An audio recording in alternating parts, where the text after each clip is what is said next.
All right, I think it's about time we got started.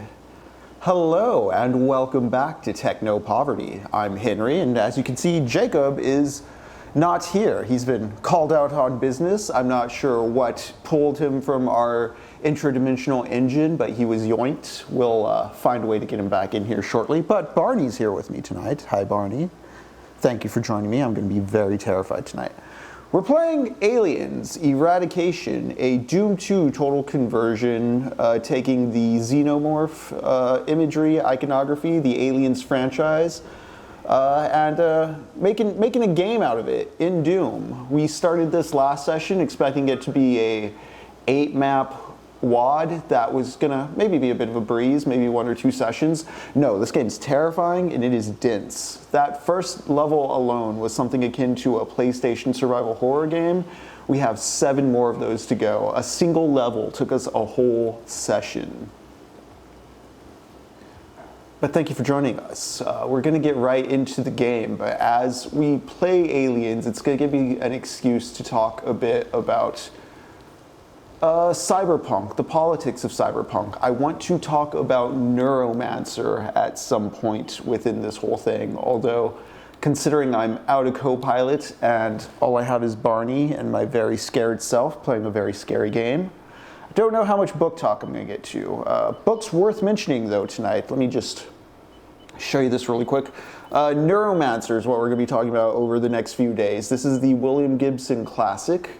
The granddaddy of cyberpunk, the starter of it all, but I kind of want to talk a bit today about the lineage of stuff we've been reading since Jet Set Radio Future and how it's all kind of contributed to this moment where we get to Neuromancer.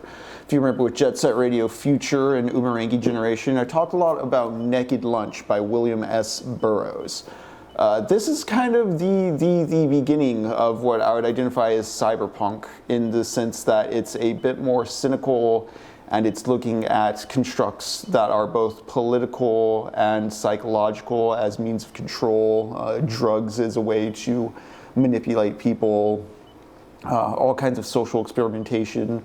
But yeah, let's not get too far ahead of ourselves with the books and ease into the horror tonight.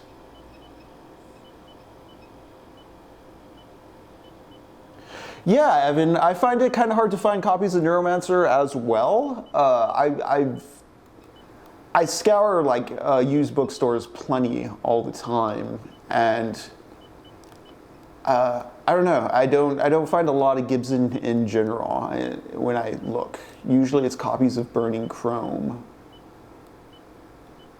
All right, so. Oh wow. With Aliens Eradication, last map I just had to find all the data and get to the exit. I don't know if it's the same objective on this level. Let's creep around and see. Oh no, Barney's leaving me.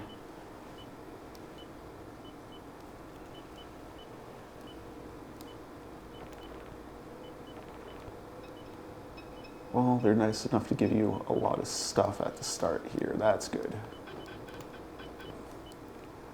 But prior to Neuromancer, we were talking about Philip K. Dick's The Three Stigmata of Palmer Eldritch, which is very much about corporations. The 2 leads, Leo Bolero and Palmer Eldritch, lead's not the right word, but 2 of the main characters we follow are corporate CEOs. They run drug empires. They're fighting for who gets to drug up the people of Mars.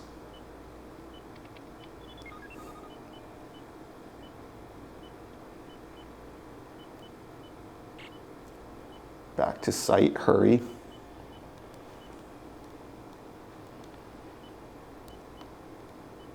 Okay.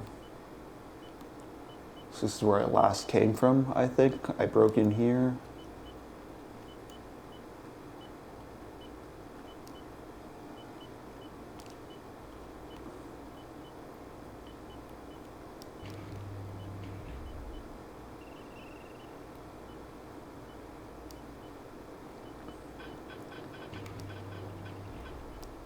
But with Naked Lunch, I've stated this before, you see Burroughs questioning the systems of governance and power based on his own adventures in the Tangiers International Zone,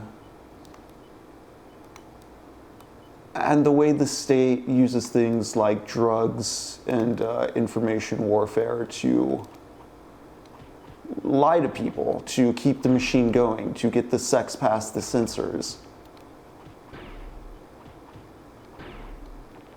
Cool.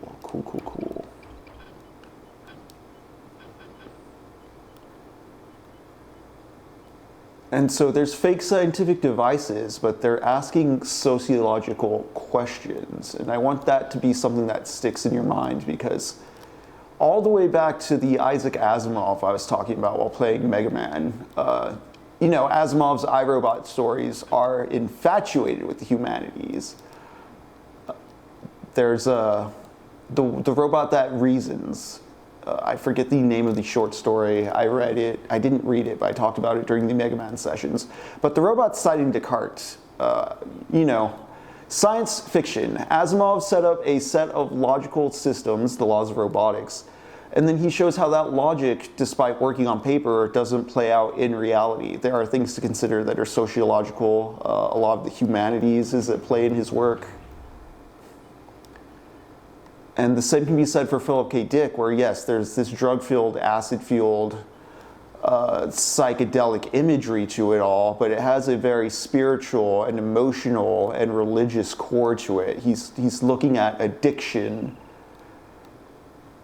in a lot of his stories, belief, what drives these factors in people, you know, what is a soul is kind of a central question of the Do Androids Dream and Blade Runner.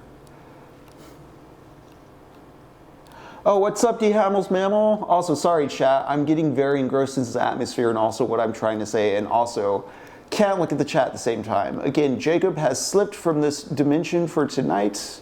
I am terrified and alone playing the Aliens game. I don't even feel like I'm in Doomland anymore.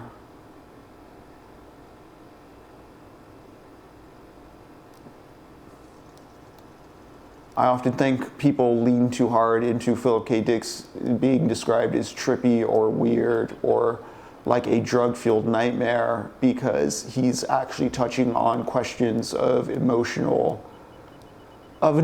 nature that men want to put distance between themselves with through like facts and logic.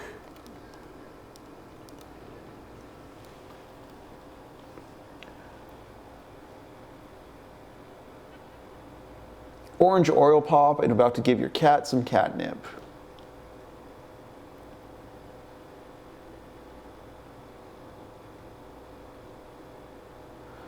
Oh yeah, how far in the Ultimate Comics are you, Evan?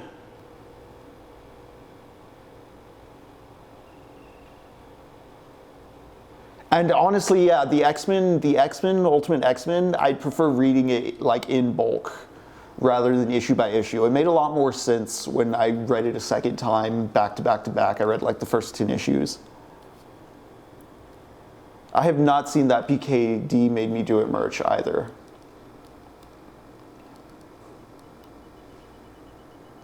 What up, L-Man? But to get back to like Philip K. Dick having immediate questions and concerns about spirituality and religion, again, Naked Lunch is about the consumption of others that Burroughs sees the whole superstructure doing.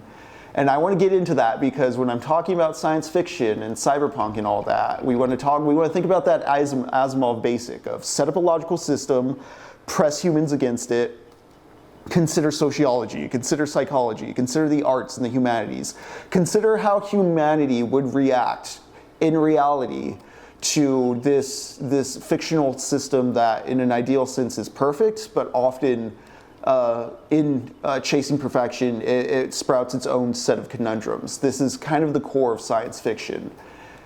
And I think in cyberpunk, the logical system being questioned or pressed or set up is far more postmodern in nature. In researching Neuromancer stuff for today, I watched a few book two essays and general just takes on Philip K. Dick from around the web. And I saw people sometimes say that the corporation stuff or the reliance on corporate villains in cyberpunk is a bit of a cliche. Or I don't know what they expect outside of that, considering the system we live, as a reflection of the system we live in, everything out here is corporately owned. So why not within fiction would it be unrealistic or too cliche or redundant for, whoa. What was that? That did not look like a xenomorph. Neon and Rain. What up, Josh?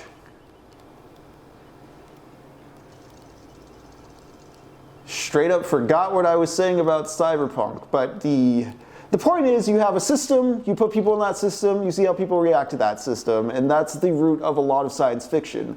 Cyberpunk is maybe a bit more cynical or deconstructive of the idea of a system, whereas science fiction in general is a bit more positive or optimistic or modernist about what it thinks those systems can do and that the systems can do good, whereas a cyberpunk might think the systems need to be destroyed. What is going on here? I think in that sense, oh shit.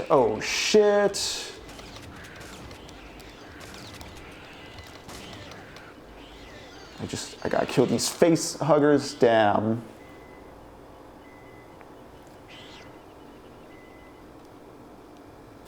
All right.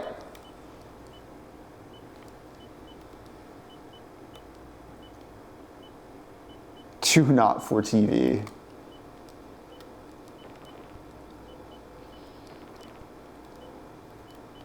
But by a lot of the boundaries or definitions or terms or measurements or genre specifications I'm throwing out, I think you could classify something like Alien, Ridley Scott's 1979 Alien, as maybe the first cyberpunk movie. It is definitely, again, about a structure people are forced to act within. I brought it up last time, but remember the original Alien. The first act of the movie is workers having a labor dispute. It is about the company putting these people under pressure and them determining if what they're doing is worth the money, worth the cost. Can they afford to have a say in this, or are they coerced into it because of the bonus situation, because of the profit margin? Absolutely cyberpunk, yeah. I can't think of movies earlier than it that I would classify as cyberpunk. I know there's sci-fi movies, but just something about the texture of Alien seems very landmark to me in the sense of what it's getting across that cinema didn't have yet at the time. I think Dark Star doesn't quite successfully escape the camp ghetto, though, is the thing, Evan. Like, I don't know, I'm used to it as kind of like, oh, John Carpenter's cute kind of first-run student project.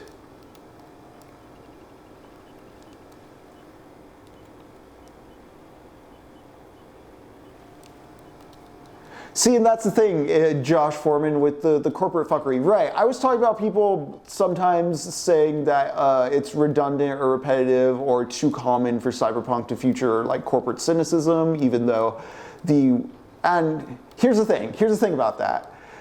Science fiction writers aren't necessarily trying to predict the future. They're often just making comment on the now. This is something I'll even extend to Superman. Superman, the James Gunn movie. I'm not going to spoil it right now, but something I've kind of shared on the Discord, talked about elsewhere, is Superman's in general aiming towards good ideals. It's more that the audience recognizes the news of the current moment and is able to lay that over the vague or agreeable politics of Superman that makes people read it as potentially more woke or leftist than it actually is. Again, Superman's not telling you to join your DSA or anything. He's just stopping a war that's vaguely Middle Eastern and does kind of trade in imagery of the March of Return. Because in addition to the cynicism of corporatism I was finding in a lot of essays and such, just generally talking about cyberpunk, was the constant use of the phrase like predicted the future, it's scary how real it is. This is something you'll also hear with The Simpsons. And that's a scary thought. Not scary in that the writers predicted the future, but the more terrifying thing to me is the writers were addressing issues of the now and looking at systems of the now. And it's more a matter of us being hung up on these systems and sort of stagnant in our political imagination and interfacing with things like the corporate apparatus that makes it appear that writings from the 1980s predicted the 2020s. There's a lot of things Gibson and Philip K. Dick and other sci-fi authors, Asimov, etc., don't get right within the particulars of their world building. But you know what? We don't care about those things because often the stories are aiming for a higher ideological or emotional truth that they succeed at nailing, even if people still have, say, wired phones in the future, or the internet isn't the same as the internet we have now. The general idea of corporate systems and kind of mid-century ideas of communism and capitalist economies being applied to human beings is something a lot of science fiction was dealing with. There's a William Gibson interview I shared on the Discord. He's just in the back of a car smoking cigs, talking thoughts. Oh, this is terrifying. And he talks about how he grew up in the mid-century, the 1950s, and there was a sense of like the future, as in adults were going to be building the future, and we needed to be thinking about the future. This is the kind of retro-futuristic style you see in something like Hell, the Fantastic Four. I have not seen First Steps yet, but Reed Richards is all about that. Johnny Quest, the Venture Bros, is ironic with this imagery. Very good in its satire because it knows what it's making fun of, but there was this sense of like the patriarchal future, like Dad was going to build rockets, we were going to go to the space, but kind of implicit in that idea that the future was going to be built is people understood the future was going to be built.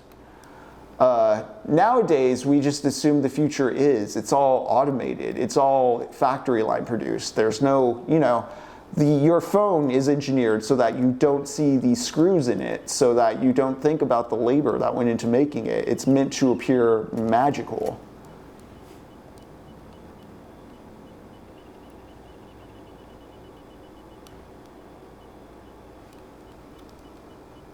All right, I'm going to lock in for a moment on the scary segment.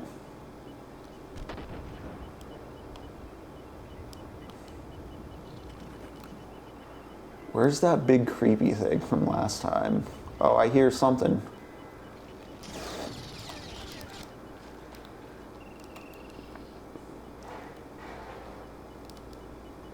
I mean, in the same way a lot of science fiction is concerned about the future, you can look at a movie like Chinatown, which is also about these systems of capital and personal ownership and what it means for the community when one man owns all the water. I don't think anyone would really classify Chinatown as science fiction, but they would say it called it with the whole privatization of water rights in California. Not necessarily because it knew that's what was going to happen, but because if you take those systems and again are a good sociologist or anthropologist, as our friend Ursula LeGuin does in her various great and excellent books we've talked about, you can kind of make educated guesses.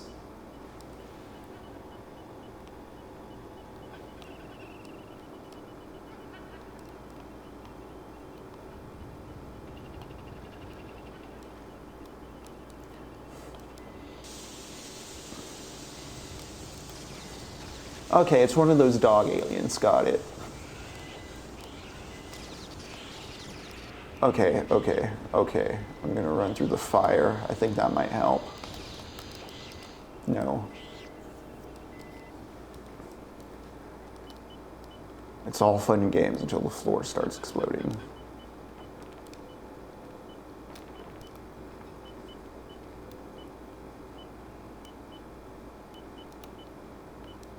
But I think an important aspect in all this fiction I'm highlighting is there is a focus on superstructure or macrostructure, those large systems of logic, the laws of robotics, the corporatism of Philip K. Dick, the Matrix of Neuromancer, Weyland-Yutani in the Aliens franchise.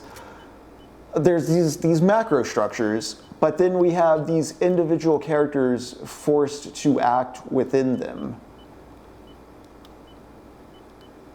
And so there's a nice haptic consideration of world and individual actor within said world.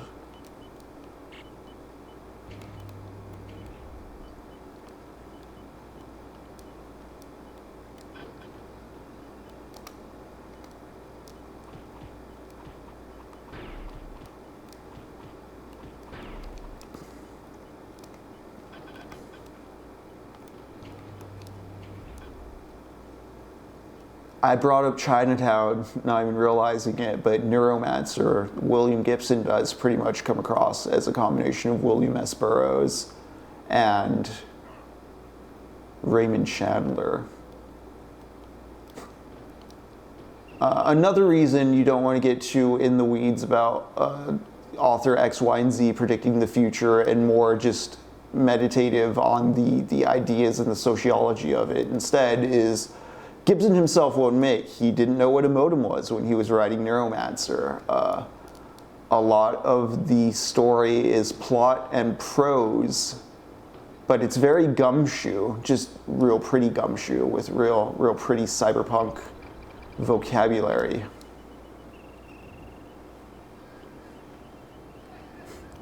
Okay, come in here.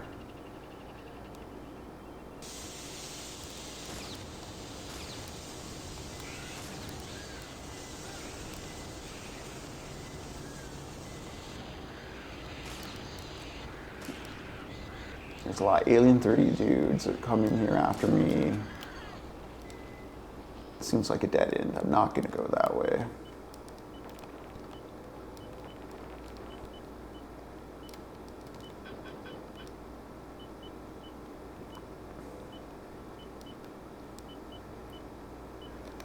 Now, my question is,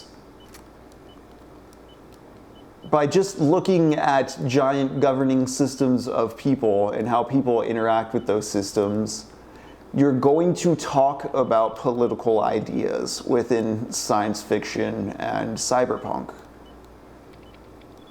Does that mean cyberpunk is political, or what does that mean about, is cyberpunk doing politics in a modern context when we're just talking about something being skeptical or cynical of corporatism? Does it necessarily make it leftist? This is a bit of a question I have in play with a video I edited for Michael Burns, where Michael talks about the online left and the confusion of terms with the online left, where just because something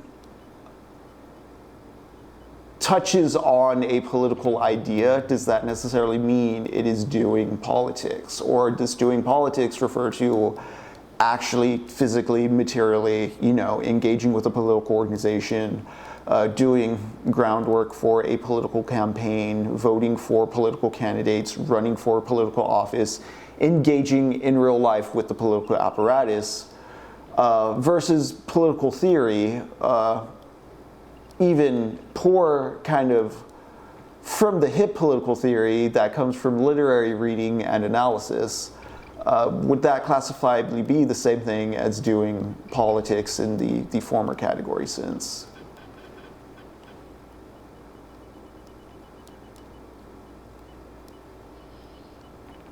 Part of why I've asked about that is because I talk a lot about politics in all this genre work, in all this literary stuff I'm a fan of and I read. And while it has influenced my politics, I don't know if it's necessarily like what gave me my politics. I know people who do similar political activities to what I do. They've never read these books. They've played a completely different set of games. Maybe they're really into sports instead of video games. They like anime. Maybe they read more manga, whereas I'm more of a comic books guy. We come to similar political conclusions out of sort of altruistic macro principles, agreeable ones for the common good, that kind of thing.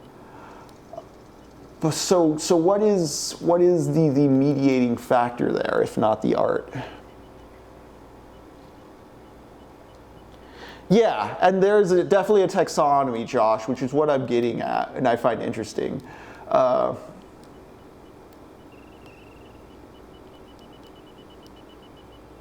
know Evan brought up Hunter Biden, Andrew Callahan interview in the Discord, and I kind of kept iterating, like, I'm not trying to be pedantic when I ask if this is leftist. I just don't think there's a utility to diluting the term into anyone who hates Trump. There's still like something constructive that needs to be put in place there. It can't just be spite and punishment. I think that lends itself too easily to a sort of scapegoat mentality. That's a feature of fascism and authoritarianism, or at least like kind of is a slippery slope towards it.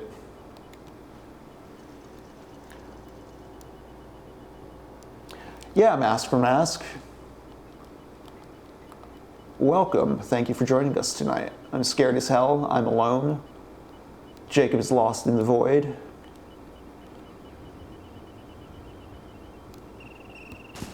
Oh, okay.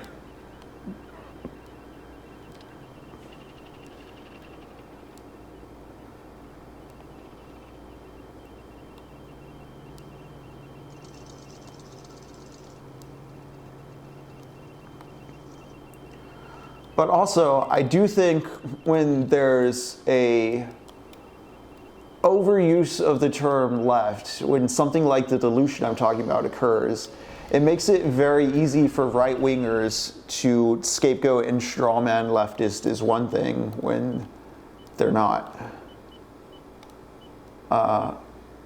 To talk a bit about the Epstein stuff, again, if the Democratic Party could just ditch the Clinton wing of the coalition, they'd be able to run hog with the Epstein stuff. The Chapo guys and the Abundance guys, that's not left-wing infighting. Those are two types of electoral Democrats arguing approach. But I think a lot of like the left infighting stuff is often hyperbole.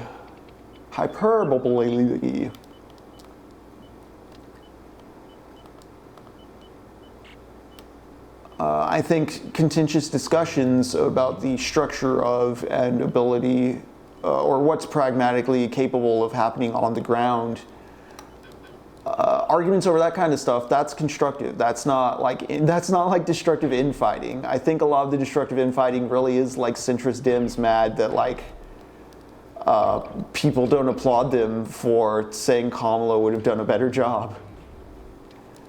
An insistence, there's a sort of insistence on moral claim.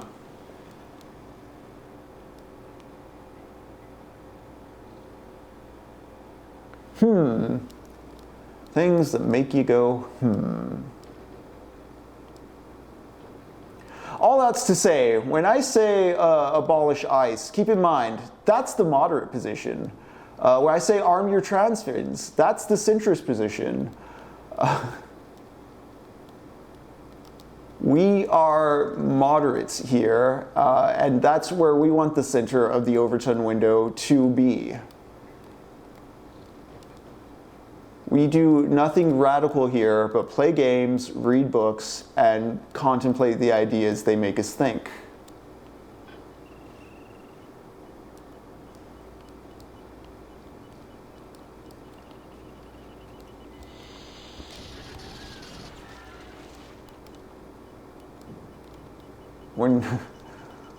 When I talk about Epstein and Associates getting the rope, that is the moderate position.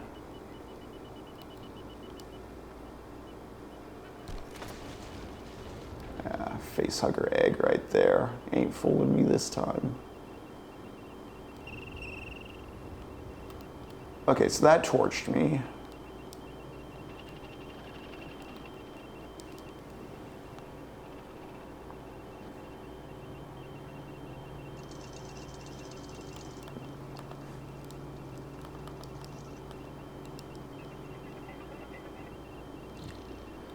And see, if anything right now, I welcome more discussion about like what actual leftism is. And what I mean by that is I want people to know there are like leftist organizations within our community. There's DSA chapters, things of that nature they can participate in, and they can log off of the online arguments and get involved in a more community-centric effort.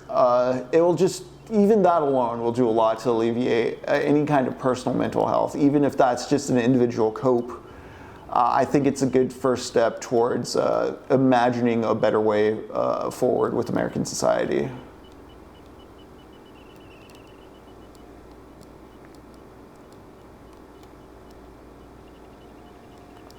And to get back to the whole cyberpunks predicting the future constantly and me talking about like, no, we just have stopped imagining a way forward through the future. Decades of the same corporate hangups, corporate villains, corporate cynicism in our art.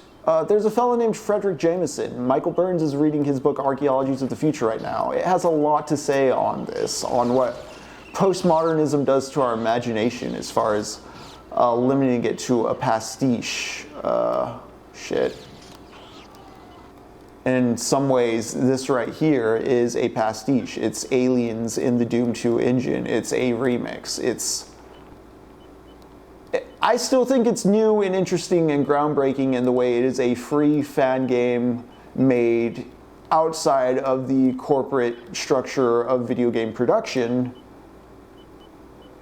But it is still operating within the video game production. I mean, it's still running on a corporate-made technology.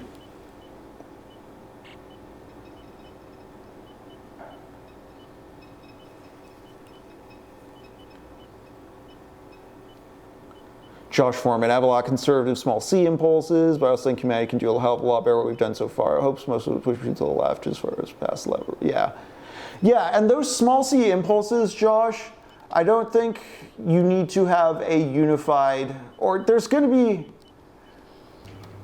an inflection point where advice that works at the individual level doesn't work at the macro level. Advice at the macro level doesn't work at the micro level. And so you're going to find that you have some small c conservative impulses and thoughts. A lot of that is self-preservation that does work on an individualist level. It makes sense. It's just when, those things become less personal guides and social guides that things get complicated. Something you may do as an individual is an avoidance strategy. Don't go down X, Y, Z. Don't. In the broadest sense, I'll say don't go down a dangerous alleyway. As an individual, hey, that place might be a bit dangerous. I'm not going to go there. As a society, you shouldn't be saying we as a society are just going to ignore this problem. No, you guys funded the roads, you built the city, you own the structure. It is a public community space. It needs to be in some way managed as to not be dangerous.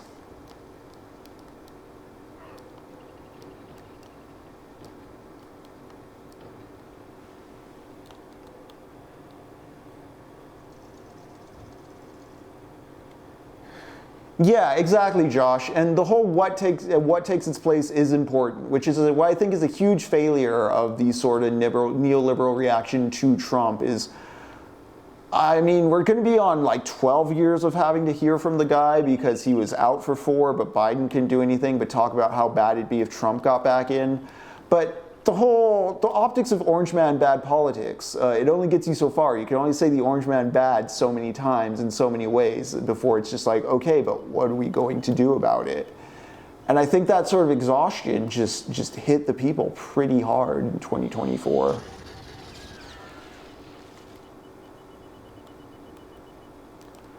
Okay, I have to make some actual progress here.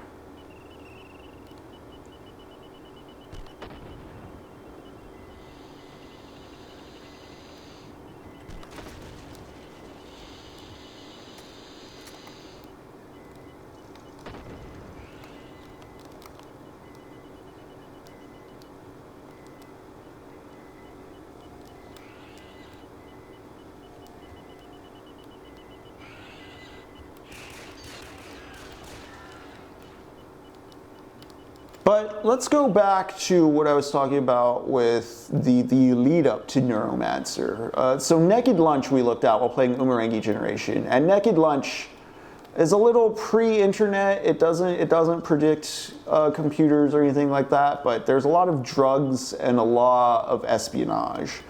There's still a infatuation with government systems of control going on. And again, you're kind of looking at the asshole of it all. The naked lunch, the mouth that just turns everyone into food, the meal that eats, everyone's a meal for the meat grinder.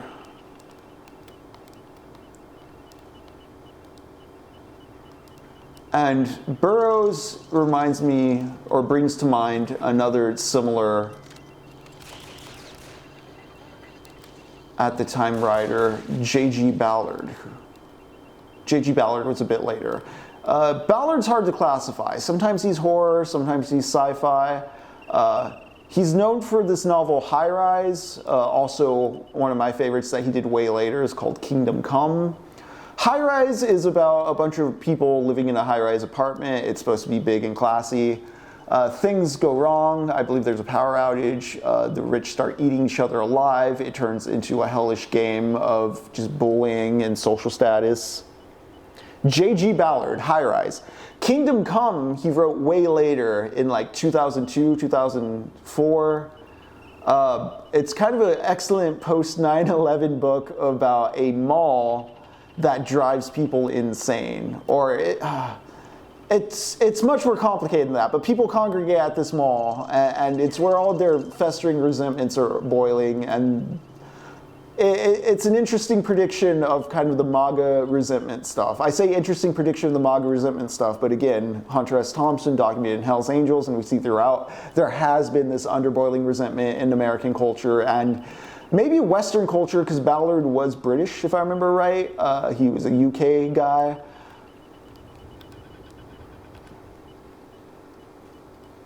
But Josh, look up High Rise and Kingdom Come. Those are the two. High Rise got a movie adaptation that it's a bit dry for my taste. I know some people really love it because it is tonally pretty on point. It's pretty coherent as far as movies go. I just feel it's a bit slow. But High Rise and Kingdom Come. Kingdom Come has one of my favorite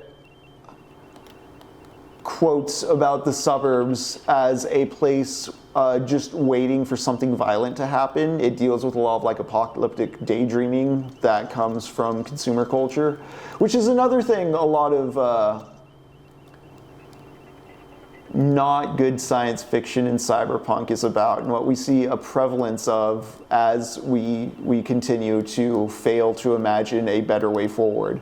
Rather than imagining constructive ways to build a new future, we keep imagining apocalypses.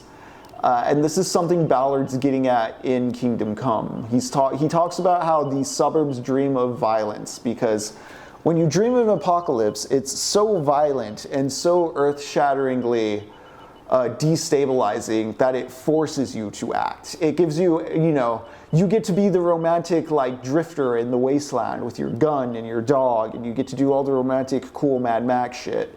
Is kind of something he talks about when it comes to Kingdom Come.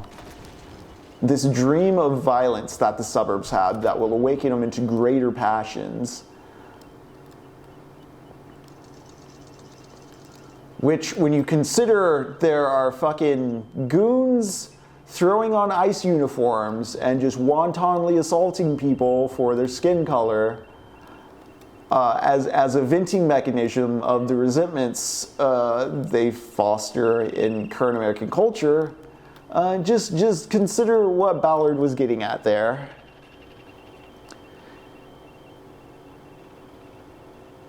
Hey, what's up, Arash Mickey? Yeah, I'm super stuck in this level, but I'm spreading the good word on J.G. Ballard. Been talking about High Rise, been talking about Kingdom Come. But so you see how both those stories, they're horrific. There's especially High Rise is science fiction in kind of a dry way, where it's futurist with like this, imagine an upscale apartment building in the near future, but it's not necessarily laser guns and robots. You know, Burroughs and Ballard were operating in this weird, like the technologies of the modernity were bringing us horrors sort of space, which is a bit proto-cyberpunk, some kind of science fiction, some kind of postmodernism, etc., etc. What I'm saying is there is a lineage of skepticism and criticism of technology and the times that is always happening.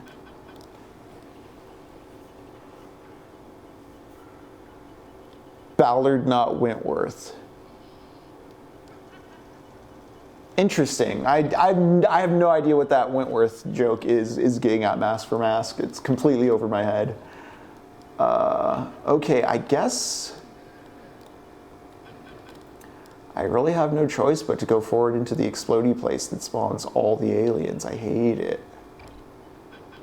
And I don't have like a better...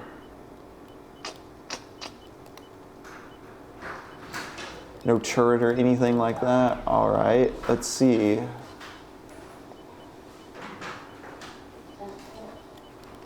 Yes, Arash, definitely check out, if you're interested in this trend of not exploring functioning future societies, definitely check out Frederick Jameson. He's your guy for that. I have Archaeologies of the Future, which I need to get to. I've only read, he has an essay called like On Postmodernism. It's once again out of my Norton's Anthology of Criticism, but he's talking a lot about postmodernism as pastiche and just the pausing of the imagination, that kind of thing facilitates. All right, I gotta do the scary part, so I'm shutting my book talking brain off and just engaging with the game. Let's blow something up.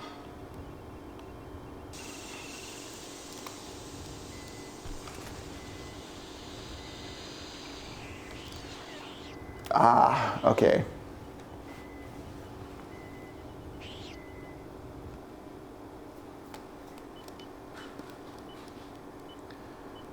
But pocket that. Keep in mind J.G. Ballard, keep in mind William S. Burroughs, keep in mind Philip K. Dick. Keep in mind Ursula LeGuin. I've talked a bit about The Left Hand of Darkness. We read The Ones That Walk Away from Omelas. I've talked about the anthropology side of Le Guin's works.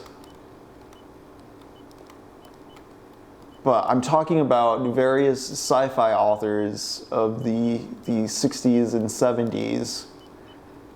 And just that sort of archetype, or not archetype, but formula of taking these systems, structures of logic, politics, science, and rigorously running the human through them.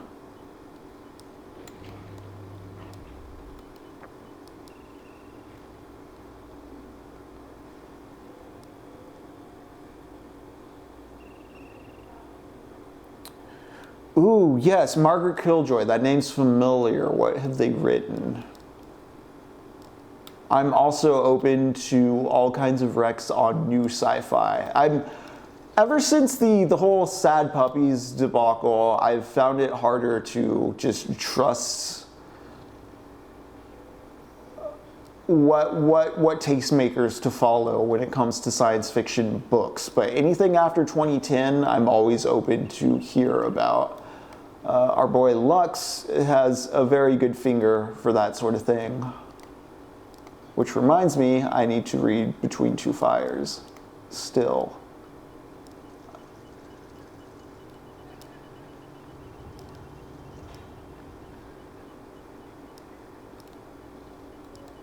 Okay, I'm going to activate whatever I activate when I move over here. I'm going to run. Going to nuke those guys. I'm going to get back this way. Blow up those guys. Oops.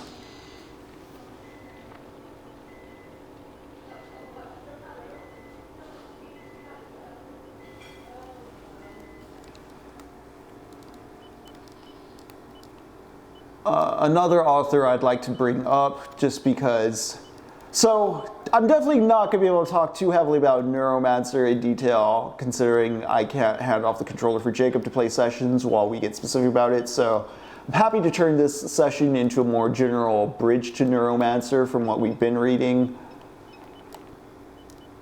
sort of my thoughts on sci-fi and cyberpunk in general to kind of clarify as we continue forward through the stuff. But another author I'd like to recommend you all is Samuel Delany. Dahlgren is the work I'm familiar with. I bring up Delany, and Delany comes to mind because I want to bring up libertarians and libertarianism in the 70s as we make our way through this. Because before the AIDS epidemic and before Reaganism, the Libertarian Party sure was interesting. I mean, it's still interesting now in a weirder way, but the history is fascinating to me.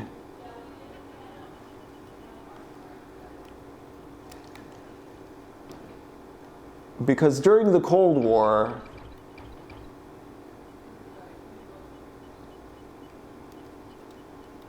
if you were queer, both Democrats and Republicans sort of wanting to promote the nuclear family ideal, you know, the 2.5 kids, red, white, and blue American nuclear family shit. No one wanted anything to do with gay people because of that.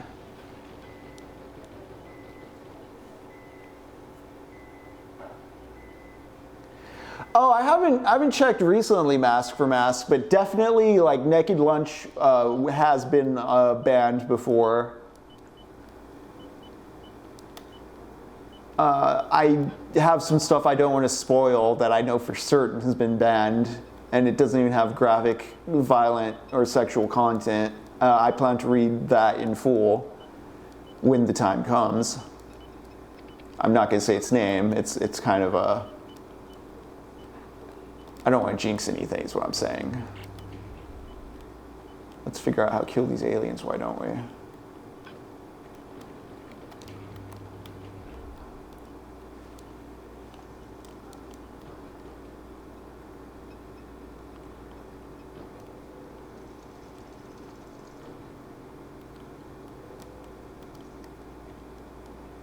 But I bring up libertarianism because it sort of had its place, not its place, but like it sort of had a pretty decent contingent of science fiction authors who were proponents of it and would do stuff kind of in the same way Ayn Rand was like, imagine objectivism, they'd be like, imagine libertarianism.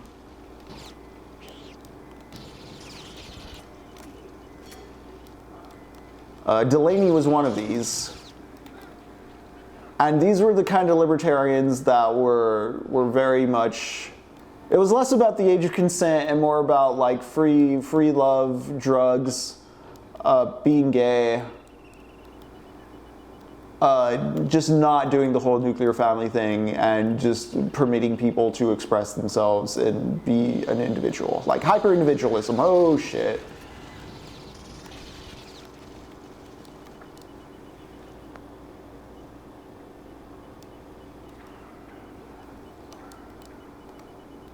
How would I differentiate libertarianism and objectivism? So objectivism is like, I am the strongest boy. It's very solipsist and disrespectful towards everything else that's not you. It's kind of it's a ruthless oil baron's rationalization for why they should be on top of the world. Libertarianism is more about every individual should have the liberty to be themselves in the classical sense, or in the most romantic or idealized sense when it's not about dodging taxes and trying to get around age of consent laws.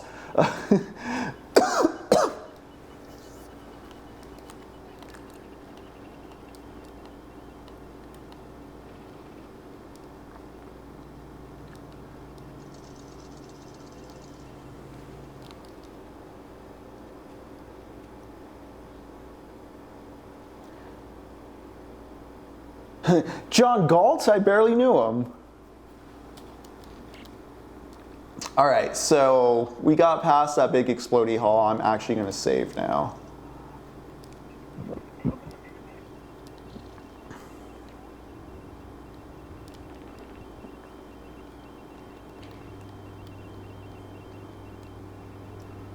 What is that doing? What did that do?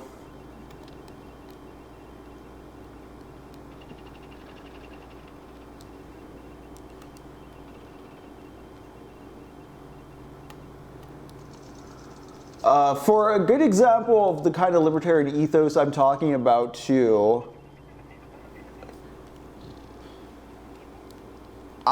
check out the works of Clint Eastwood, honestly, legitimately. Old and new. He has a movie called The Gauntlet, I think I've praised on here before, in which he is a sort of, at the end of his career, cop who has to escort a sex worker who witnessed a crime to court. And the crime the sex worker witnessed was a crooked cop doing crooked cop shit with a mob member. And so as he's escorting this sex worker to court, both the mob and the police force are trying to kill them both. It's very much a movie about how the state's trying to kill you and the police are militarizing. It's actually like, it came out in 1977, I believe, same year as Star Wars. And a lot of it deals with portraying the state as an army, as a, an invading force coming to kill you. The Gauntlet.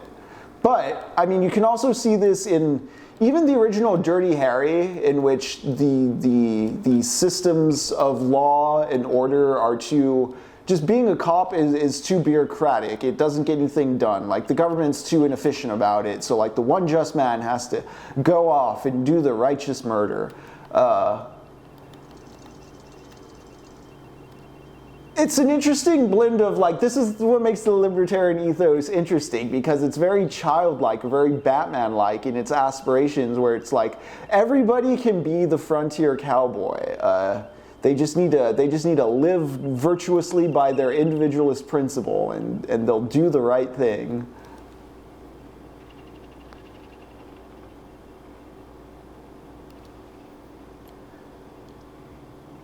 Arash Mickey, I'm very fascinated about what you're saying, because yeah, what I'm talking about here with like the libertarian fantasy, the Batman fantasy of libertarianism, I can see it very much being in conflict with ANCAPs and anarchists.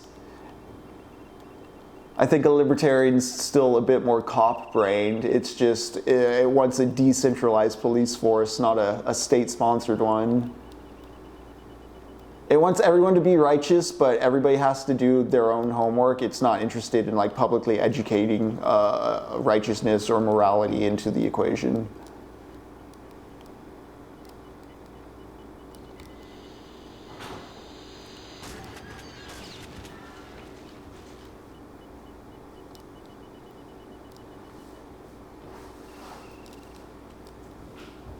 What did that switch open? Did it just trigger something back here?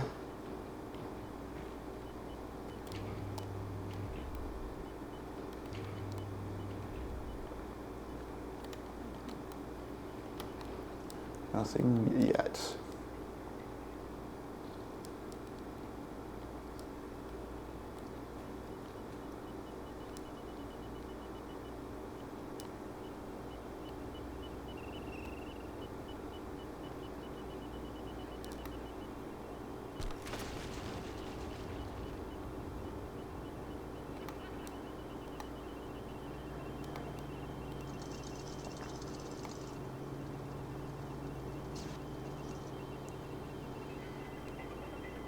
Oh shit.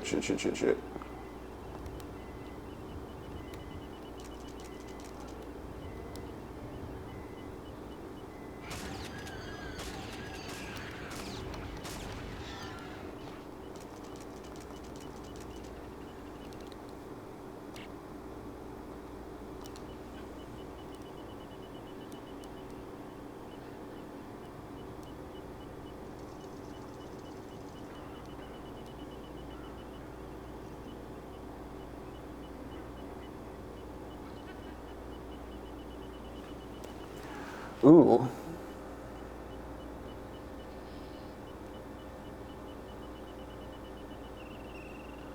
The posse thing? Tell me more.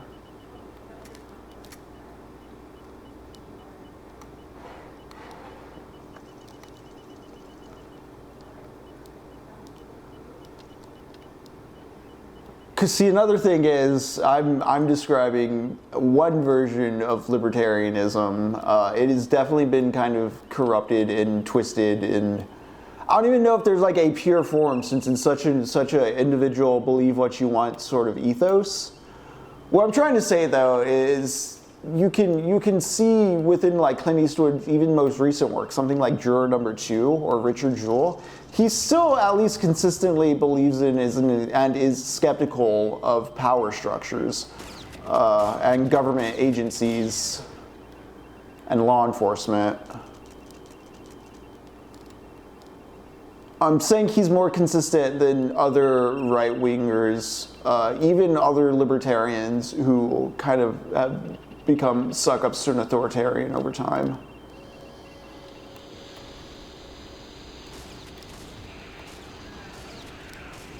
Of course, it is also saying something that one of the only like notably consistent practitioners of something like libertarianism is a rich celebrity who is he's been around for a moment, so there's a question of was he able to practice such an ideology because of his position and privilege within American society. And I don't mean that as a dig at Mr. Eastwood. I love Clint's movies.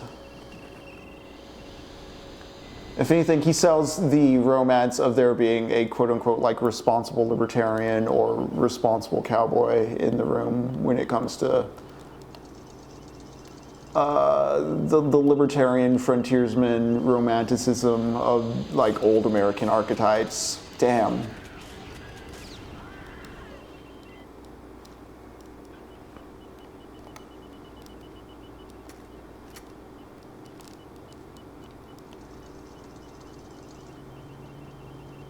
Okay, I have more ammo for this guy than I expected.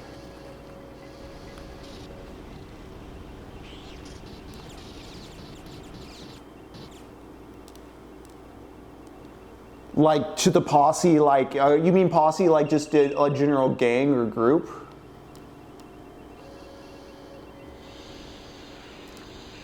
Because yeah, I think even in setting up these individual like romantic hero roles, people want to be seen by other people and they want to be acknowledged by others in like a communal sense. So friendship is inescapable and human, and it's okay and cool to want that.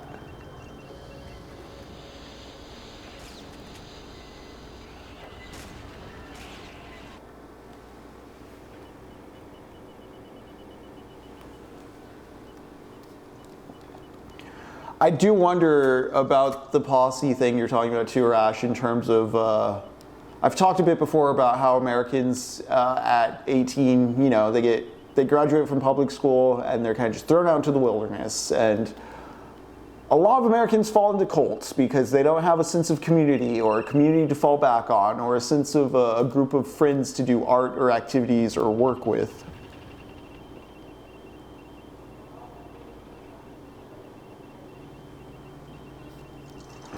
Oh yeah, Rash, okay. Yeah, getting deputized too is such a fantasy power fulfillment thing. Like, sure, you're skeptical of the state, but you do love when the state says you're a good enough boy that it's going to empower you to shoot someone.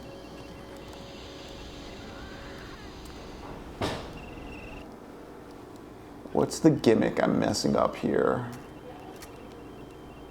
I just think I can't go backwards. Might be it.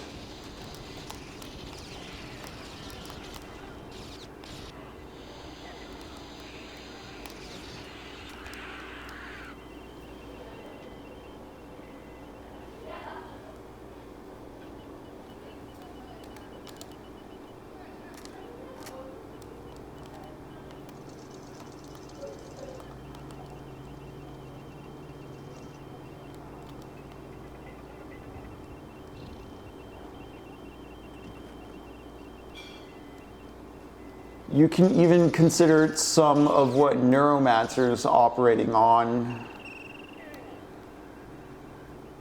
I don't want to call Gibson a libertarian, but the fantasy Neuromancer is operating on is one that is huge in cyberpunk, pretty common cliche by this point, of just the hacker, you know, Neo from the Matrix. You're the cool guy who knows all the buttons, and like you can rig any machine to do anything you want. You can get across any barriers, and you're like a sharpshooter or a cowboy, but you're on the digital frontier and not the frontier.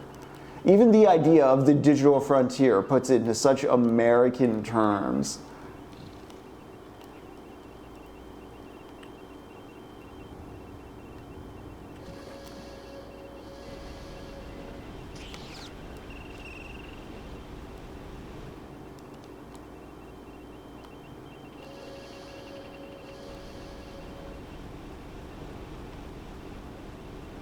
Is that what that button does?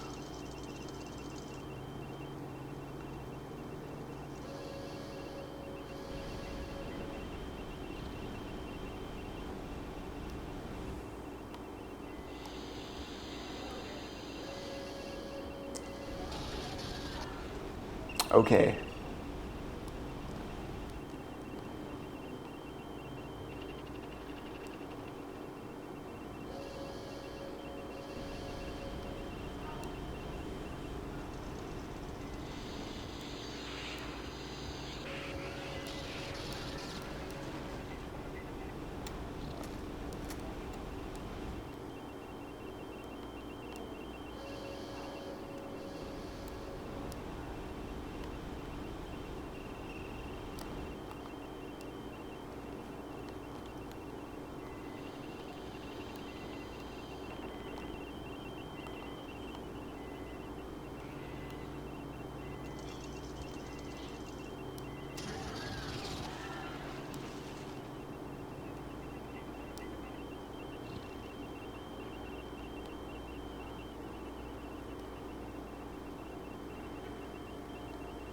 Is that the red key card?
So yeah, we don't do leftism here, we're just normies, is the lesson I'm trying to get across here.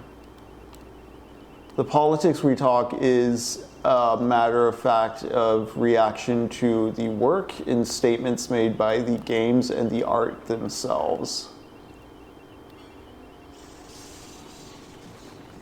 All our stated positions are just normal, cool, regular people positions, and if you disagree, it's not that we're radical. It's that it is insane to support things like a genocide or unlimited wealth without taxation. The cool people's party, right, Josh? We're all just trying to be chill.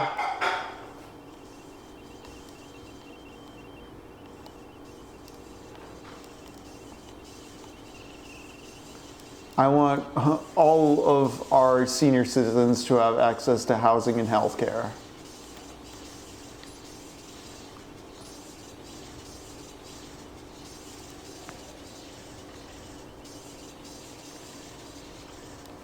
Yeah, that sounds good.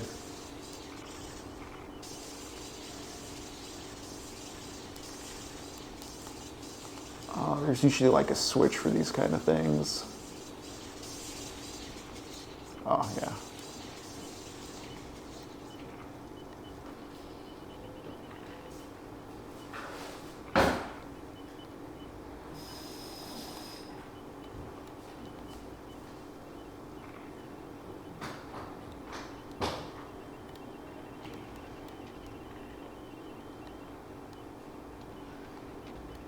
Oh, okay, cool. Cool, cool, cool.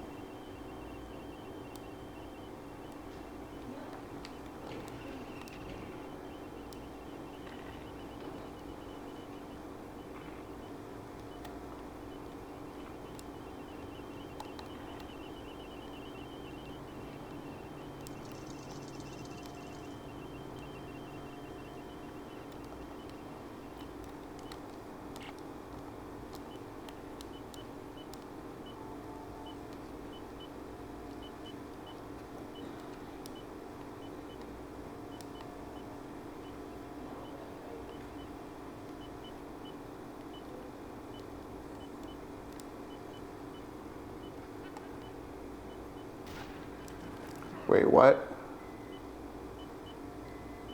Who? Where?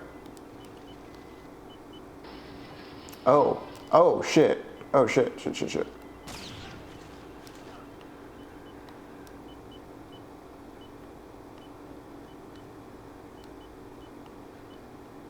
Where's that android? Oh.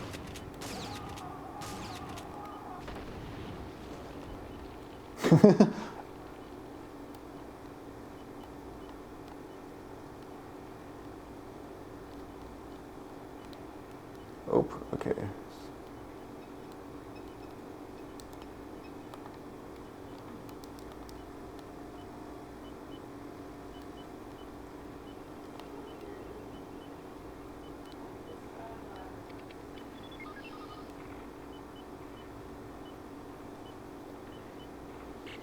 Yep, still need that red key card. Oh shit.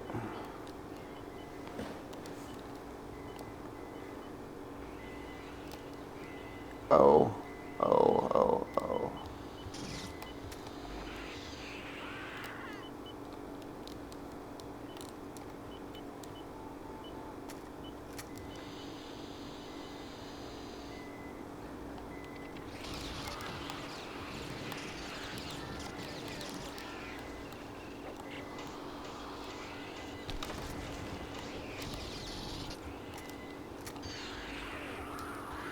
Oh God, oh God.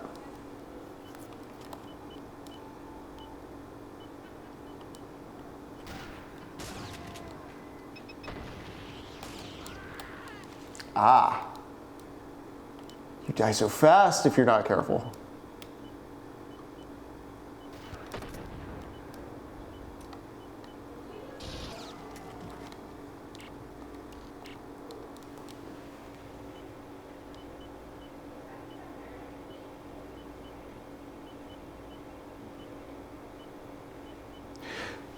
Yeah, oh man, honestly, the thing about libertarianism is like, if everybody started the game at the same points with the same resources, and we were kind of like all on the same kind of first principle starting ground, where we all have a guaranteed like universal basic income. This is also why libertarians are for UBI, or some libertarians are for UBI.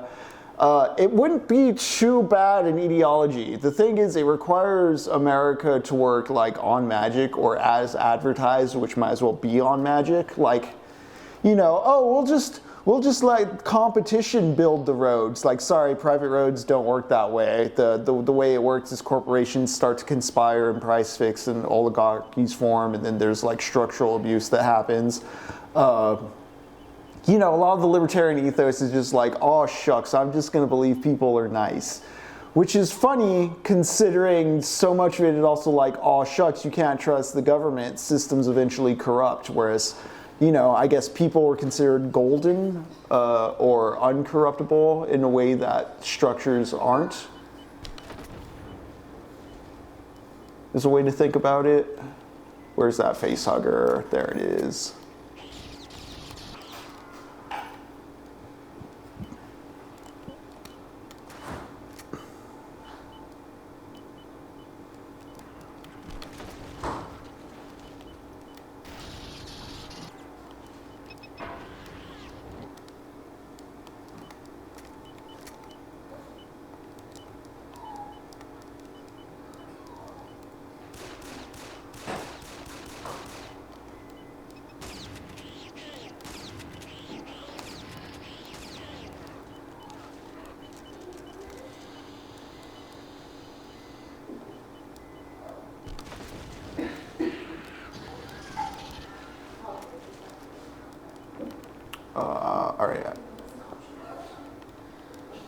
Oh, there's health, just not a lot of it. Got it.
Where are they?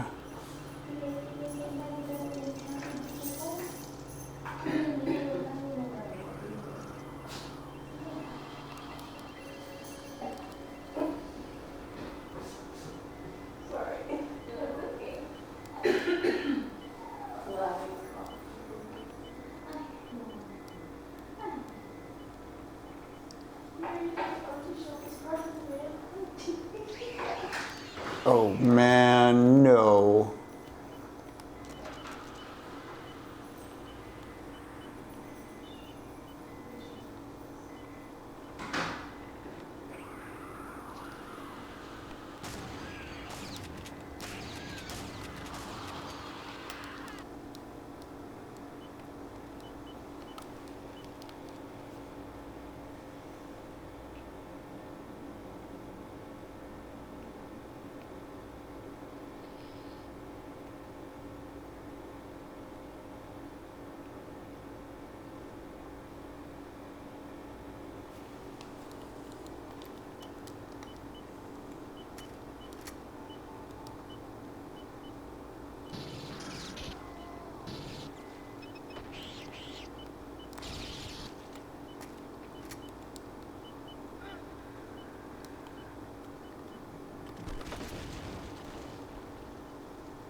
Oof, wasted that, okay.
damn.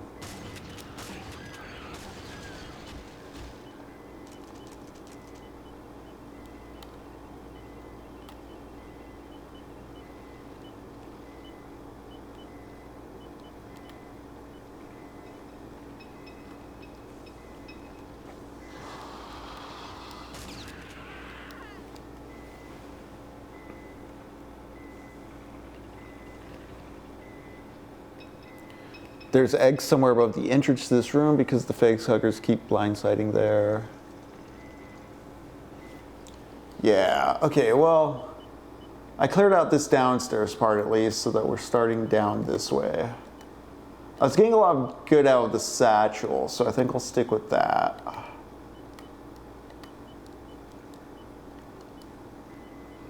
I trigger a lot.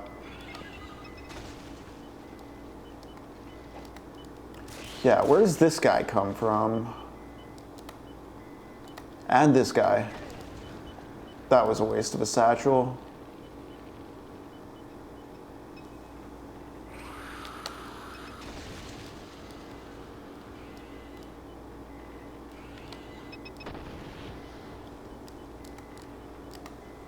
Getting a little satchel happy here, but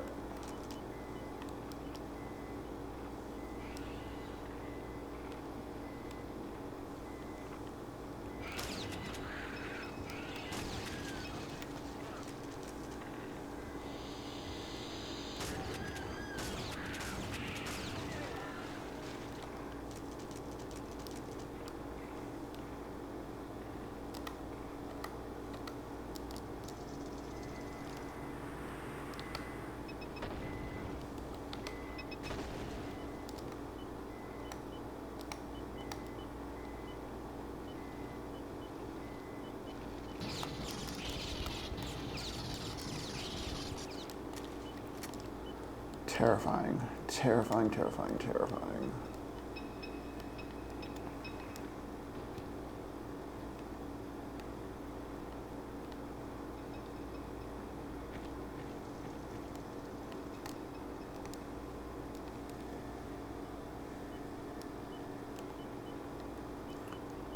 Are there boxes around I haven't broken open that might have stuff in them? Just gonna do a quick backtrack.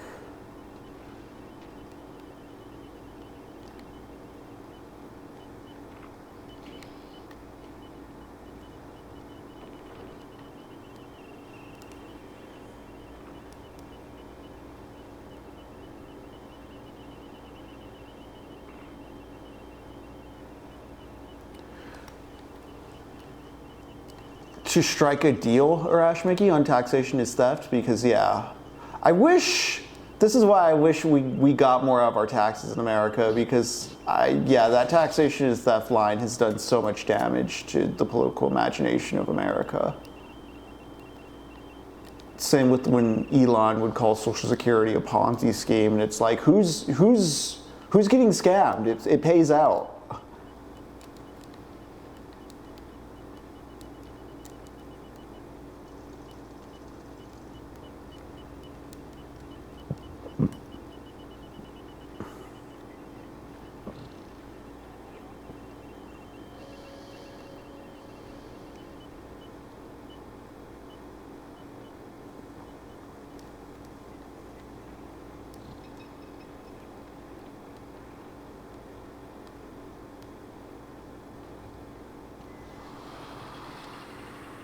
Oh, I hear some.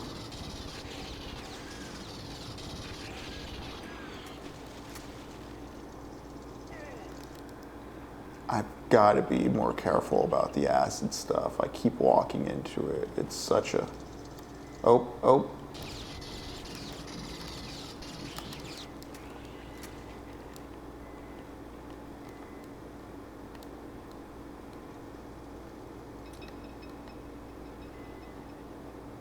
Okay, I see eggs. I see eggs.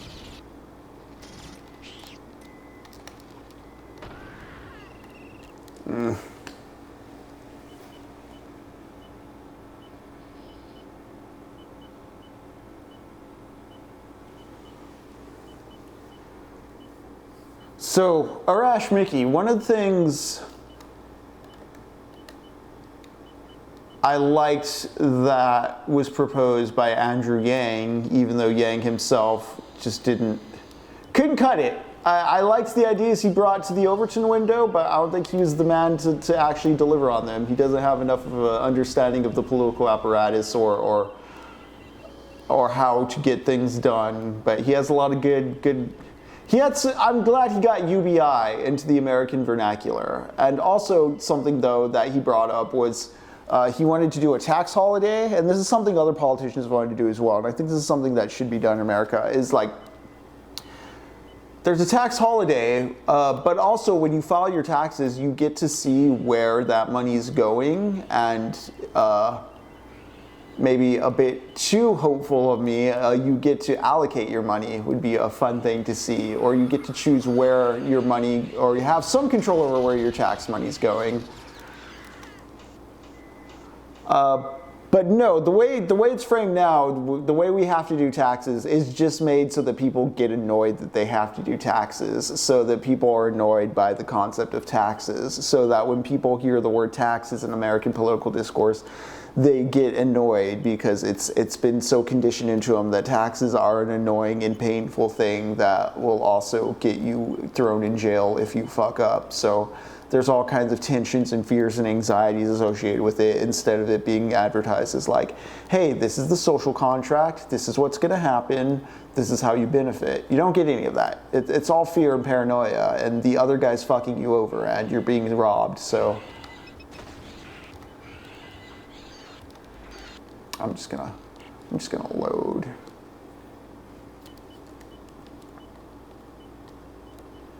Which, again, when we look at all this apocalyptic and cynical postmodern fiction around us, it's not, I don't want to sound like Jordan Peterson or some reactionary when I say that, because I say that and it's like, oh yeah, postmodernism made everybody hopeless and it's destroying society. No, it's just we're on a stage that we haven't yet cleared yet because we don't know the rules of the game, or we don't understand the vocabulary of the level.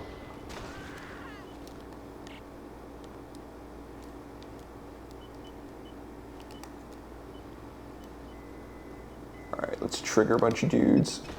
Let's cook them.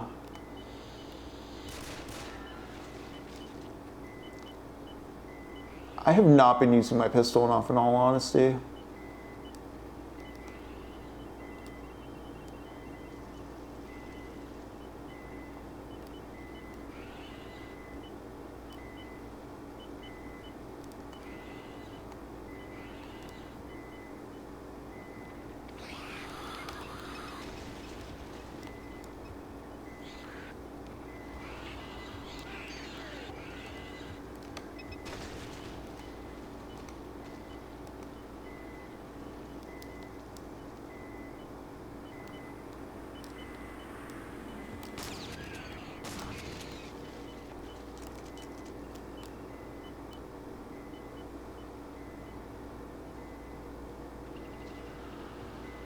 All right, if I just run this way.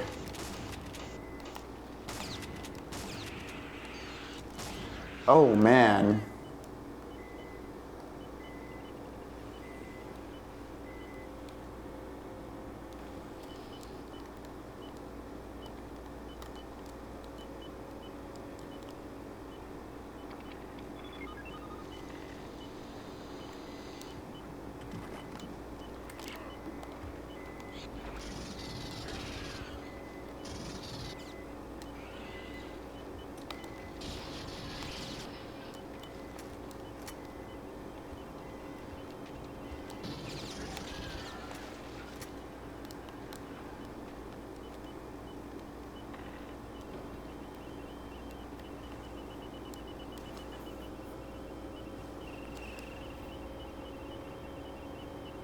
Enjoy the walk, Josh.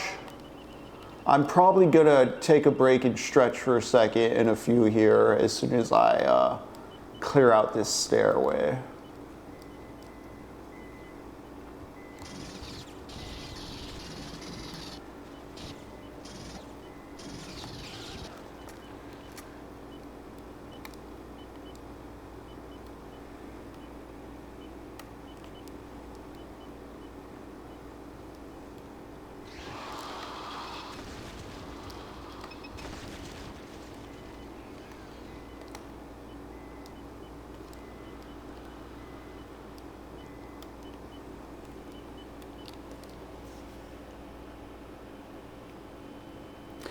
Elman X says, the idea behind taxation is theft is the government isn't for me in the same measure as it is for others. I think very few actually take the extreme position that everyone should only be in ever for themselves. That's true though too, yeah, because like there is an overlap between the existence of like welfare and public systems and the way that can be used to reify a class system, if that makes sense. You know, if there's people on benefits, you get to look at them and be like, well, I'm not on benefits, I must be winning in this society.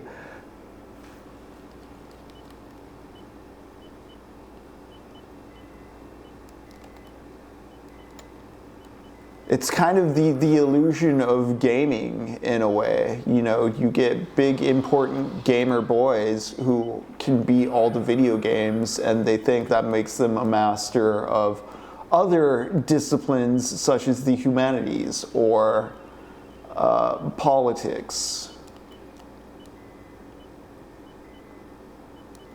engineering, even though I mean, this is how you get, you know, egoists like Musks thinking they can do high-tech shit when it's all techno-babble that they just know from not even watching Star Trek, but like reading the wiki. All right, where's them aliens? Ah.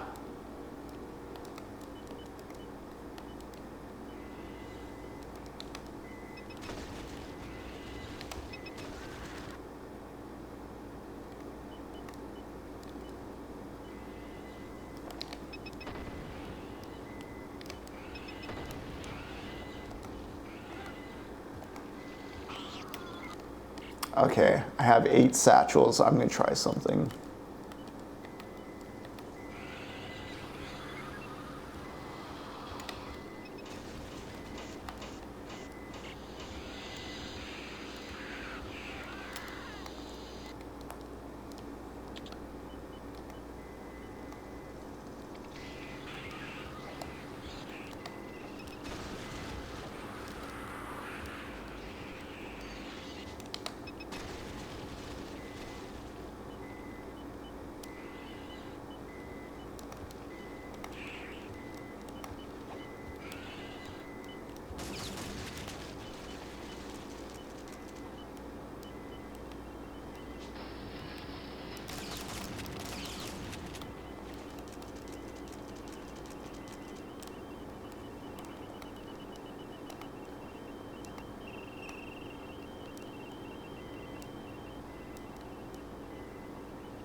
That was a good run.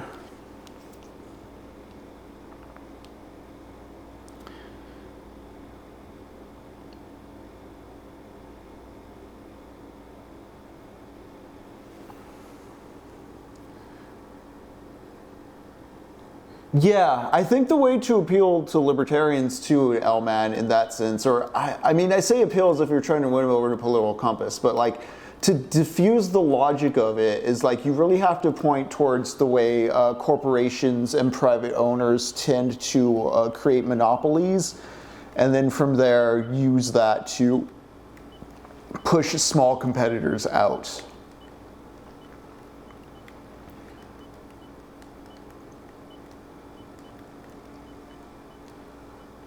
I mean, of course, though, you can point to very real world instances where corporations have, you know, done environmental damage, displaced communities, neighborhoods.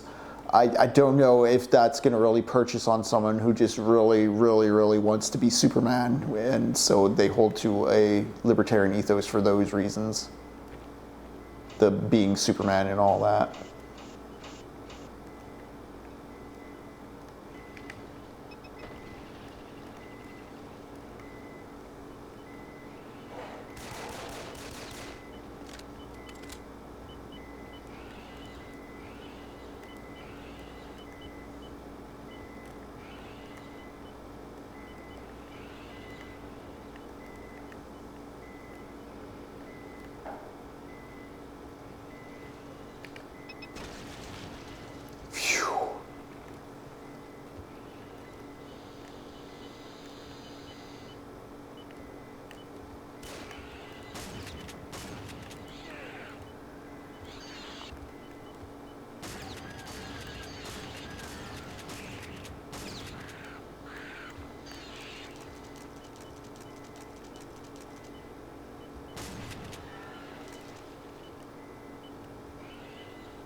Oh.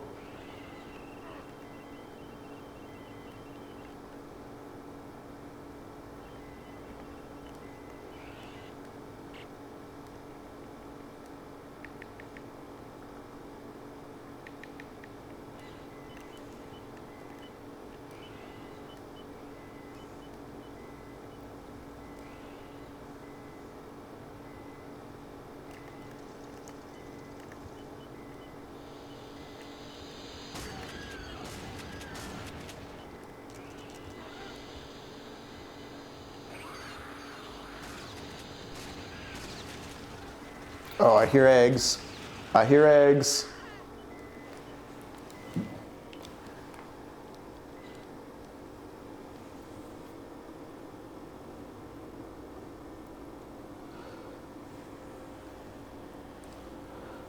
All right, y'all, it is 9:08 p.m. I'm gonna go ahead and take a quick break before continuing on through this level. We're gonna make it a quick 10, so we'll be back about 9:18, 9:20-ish. Until then, stand up, stretch, go for a walk, rehydrate, give yourself a breather, talk to your dog or cat or whatever pet of yours you may have. Smoke them if you got them. I'll be right back. Y'all take care.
All right, welcome back, chat.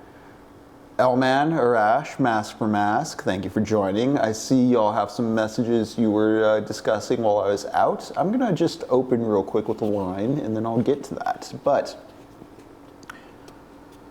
this is just the first sentence from Neuromancer. I just want to bring it up because I want to talk about time and predicting the future and such when it comes to cyberpunk. The sky above the port was the color of a television, tuned to a... The sky above the port was the color of television, tuned to a dead channel. If you were born, I don't know, after 1993 and you hear that sentence, you might think that a dead channel is a blue screen. If you were maybe older, snow, you know, black and white fuzz. The tangibles of it change depending on your age. Either way, think about it though.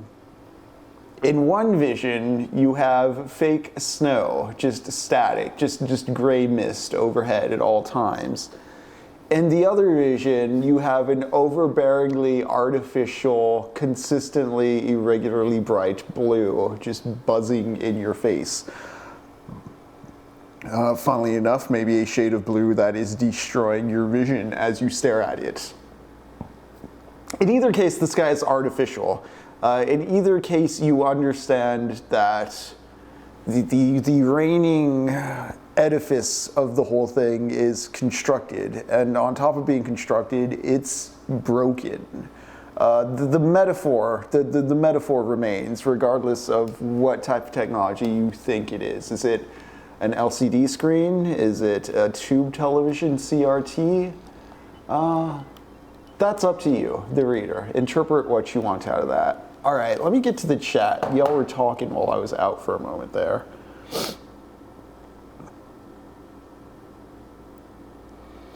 Oh yeah, the flag being lowered and the national anthem playing if you're a boomer. Good point, Mask for Mask. It means the specific tangibles can vary from generation, but the arch metaphor, the fake sky, that something as natural and omnipresent and dependent, what we're dependent on for life as the sky has been replaced with something broken.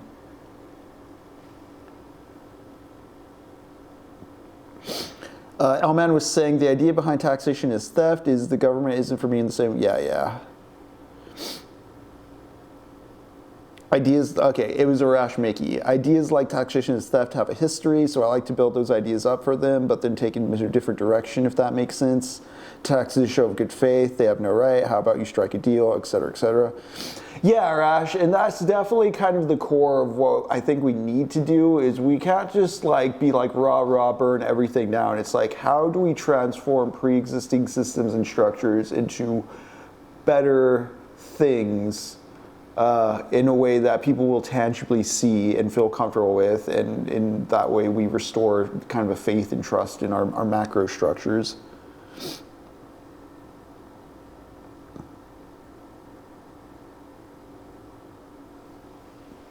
All right, let's continue surviving this dark, dark science lab. The shrieks of the aliens, constant.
Oh, hey.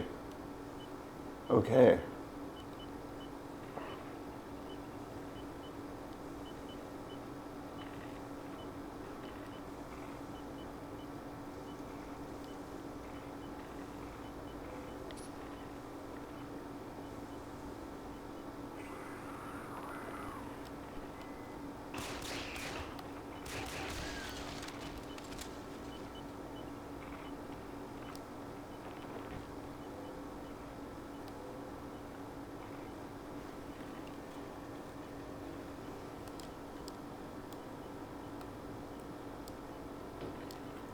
Yeah, these levels are amazing. The way they fold back in on each other. Again, no true floor over floor, but I'm in a facility, you know? Real good fake architecture, just the magic of video games.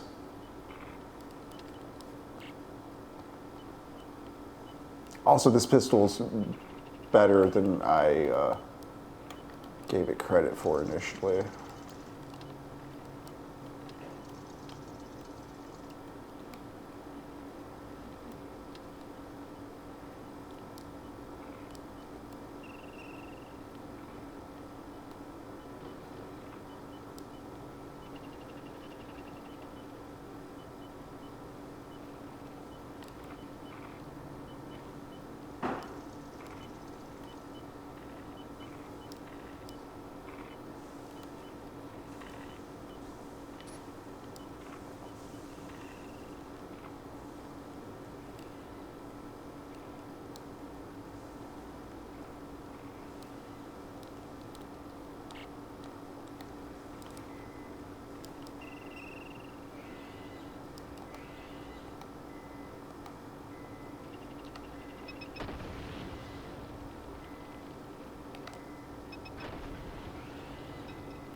Yeah, I've just barely gotten to actually the codes popping up on my map. What up, Steak Boy? Federal Ghoul is in the chat. Barney was with me for a moment, Jacob, but she fucking ran, that coward.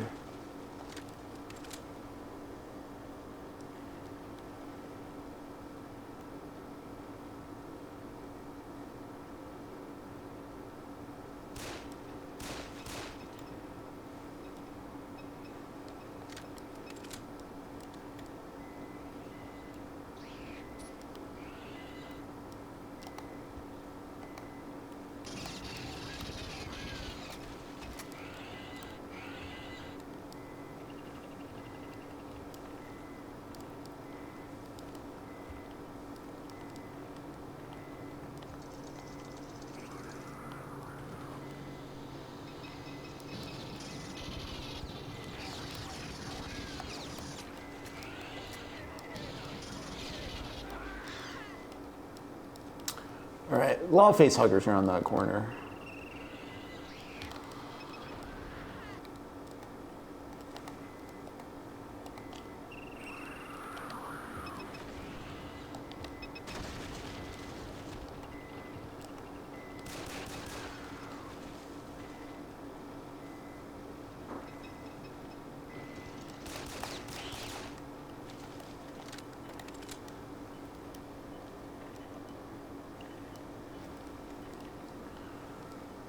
Something I'm discovering this playthrough that we neglected last time, Jacob, is the pistol's quite good at getting guys if you're launching it from the hip.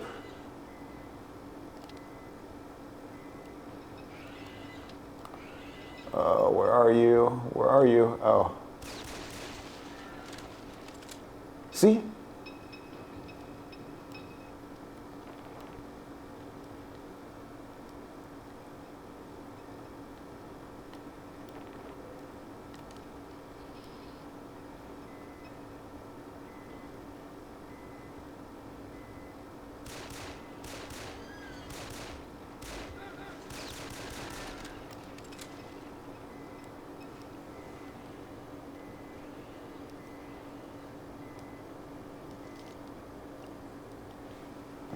Corporate hell, corpo hell.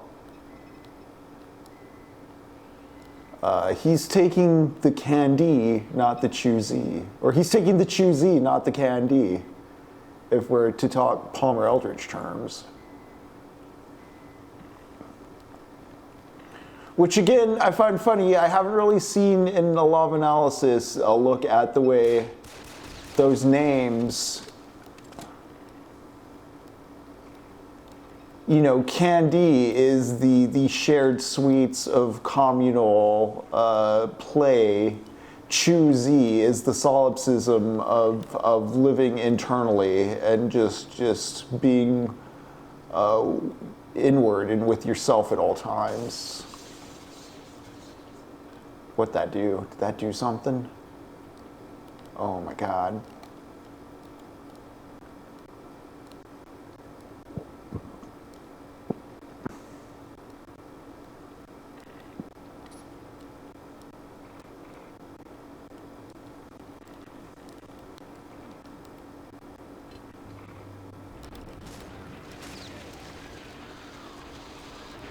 Oh God, what's...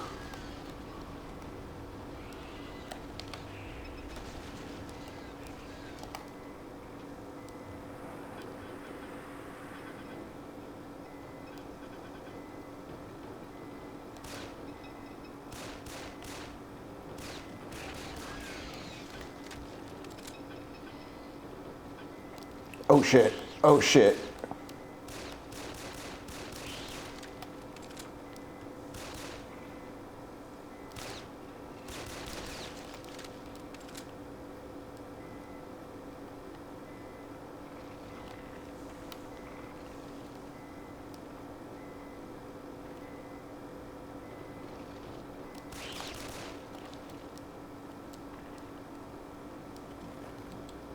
Dang, that's a lot in there.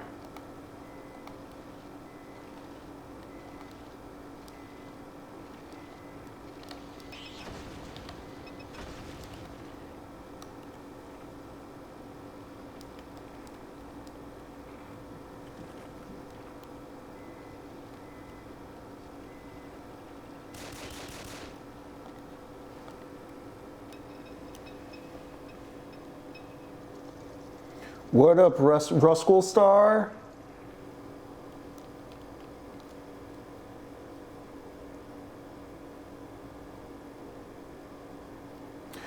Oh, Mask for Mask, I'm so sorry to hear that. And yes, no, it is techno hell. It's insane the burden that places on people as far as like what they have to put up with. Yeah, good luck.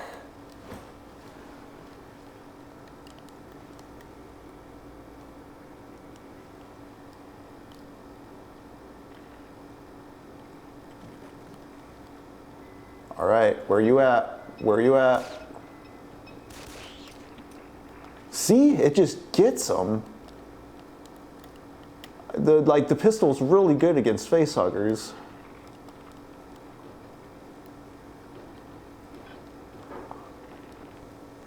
Oh wow, there's just a lot in here.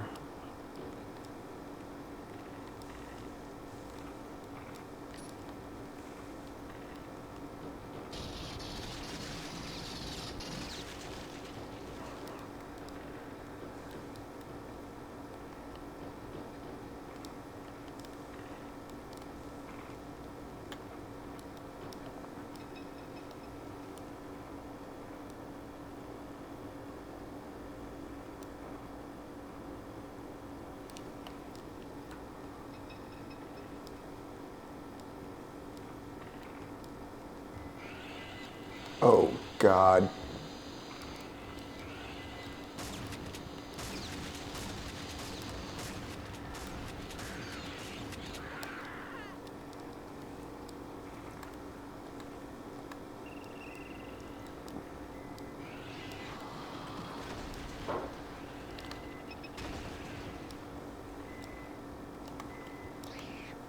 Oh, I thought I saved.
Oh man, yeah, the digital anthropology thing. I worry so much about how easily that can all just vaporize.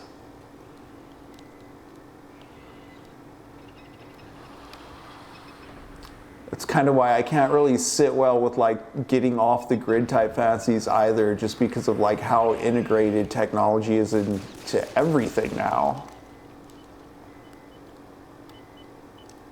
Because again, like that's an individual libertarian-ish solution. Like, sure, you can maybe go do a rugged individualist thing, but like your family, the elderly, children.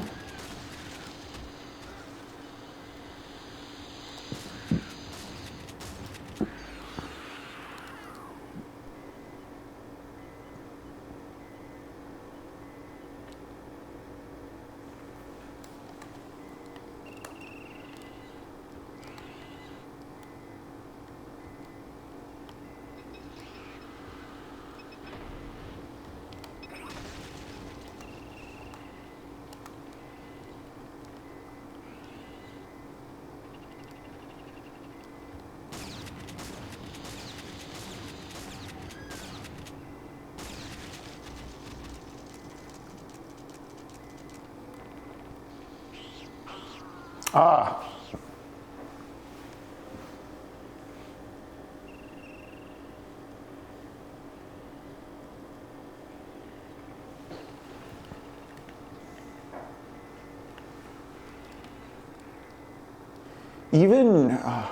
Even being tech literate, I've had frustrations where, for instance, my mom may need assistance with something and she'll call me about it, and because she has a different type of phone than I do and the operating systems aren't uniform, it's nearly impossible to really give specific instructions on talking through it. It's a lot of guessing and circular questioning.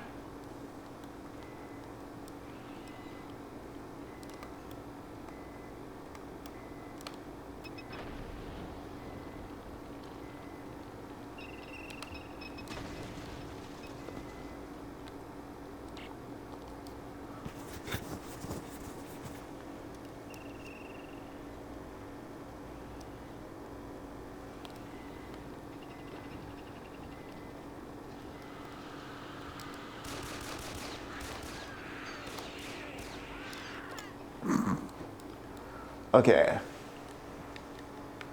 I owe it to the chat to get serious about this.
There are times when I do very good, times when I do very bad, and I'd again like to highlight it's less about this game being hard or difficult and more about the language of it all. Am I interacting at the proper pace with the thing? Am I meeting it where it wants me to meet it? Is it successfully communicating what it wants me to meet it doing? I think so. I think yes. I think this has pushed me into a horrified corner where resources are scarcer than they are in vanilla Doom and encounters much more intense. It's great.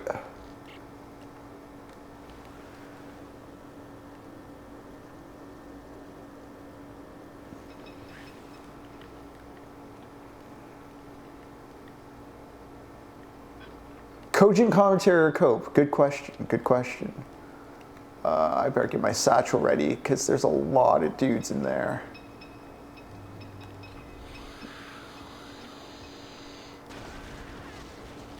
Oh, good thing I just saved.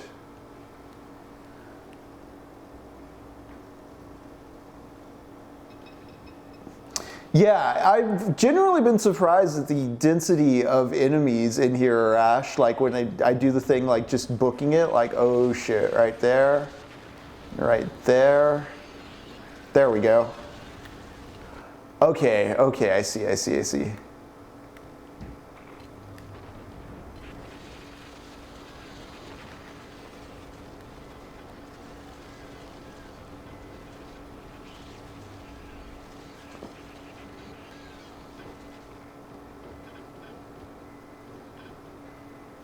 Okay, let's see.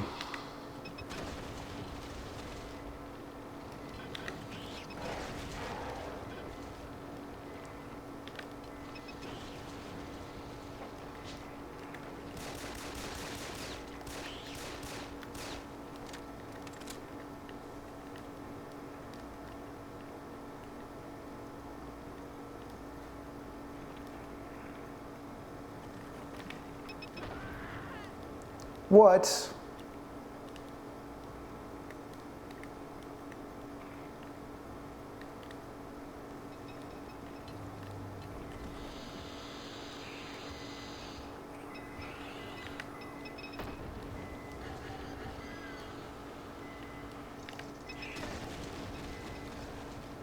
That was a waste, actually.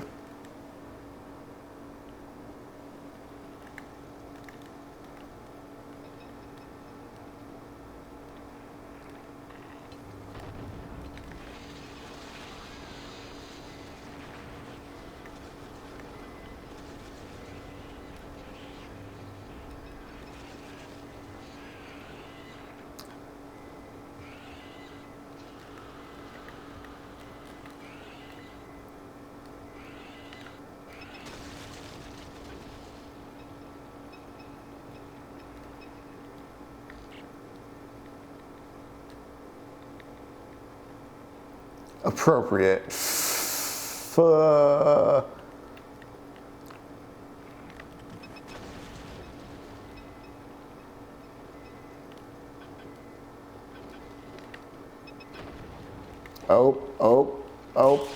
Don't like that.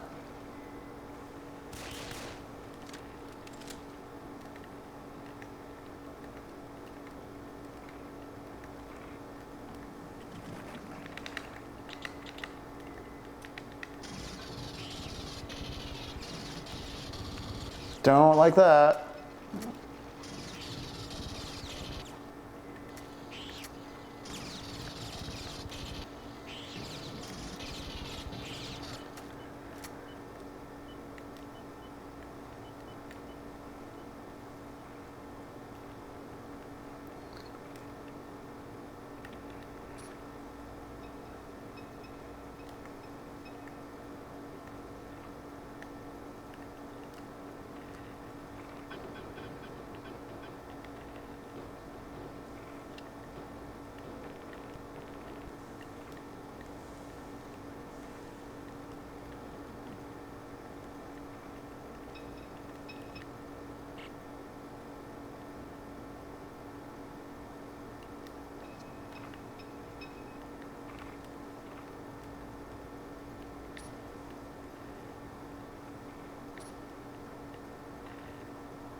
Oh, let's just reload that.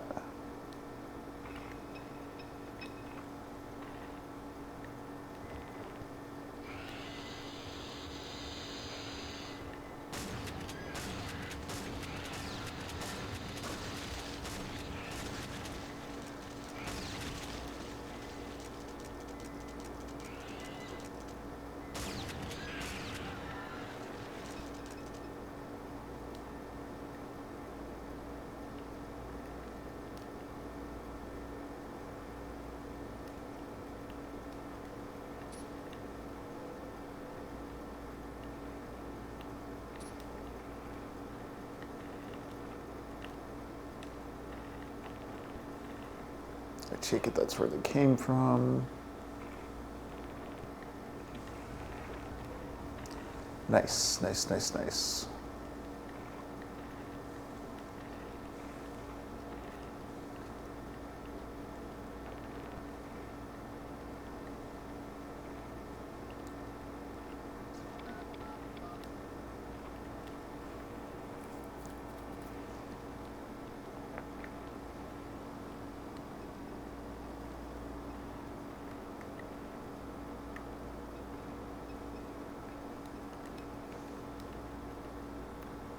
Got one data core. One of 3 data cores. My God, these maps. Okay.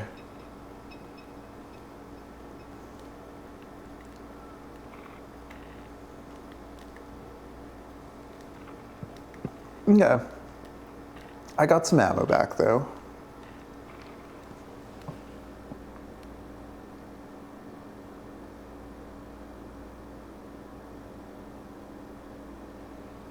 See ya, Jacob. Have a good sleep, boy. See you Thursday.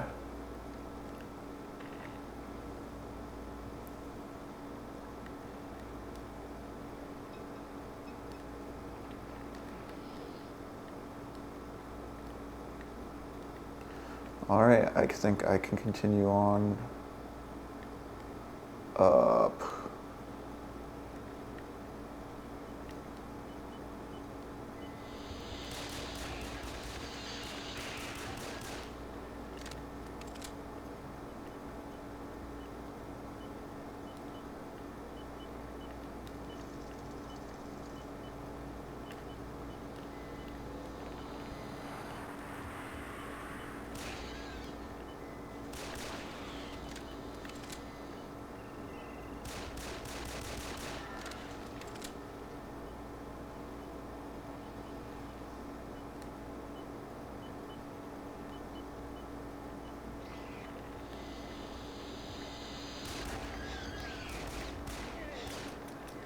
Oh, those spitters, I hate them.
Ah, I see. There's a doorway over there.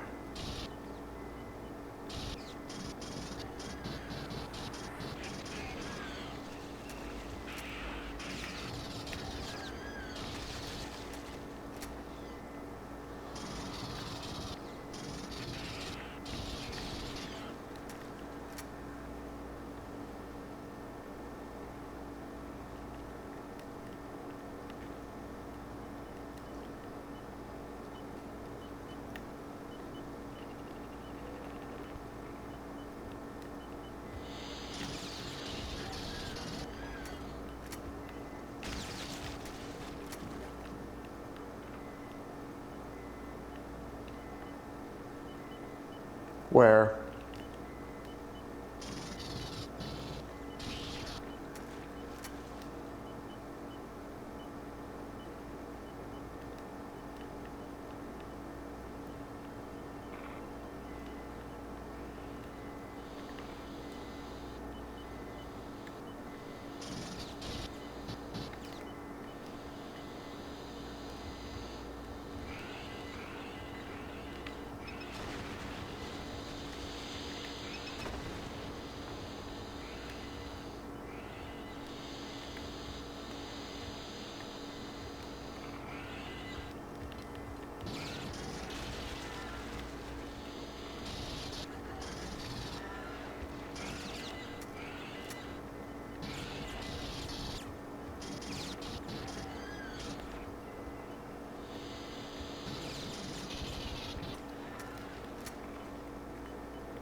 That explains things. Okay.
All right.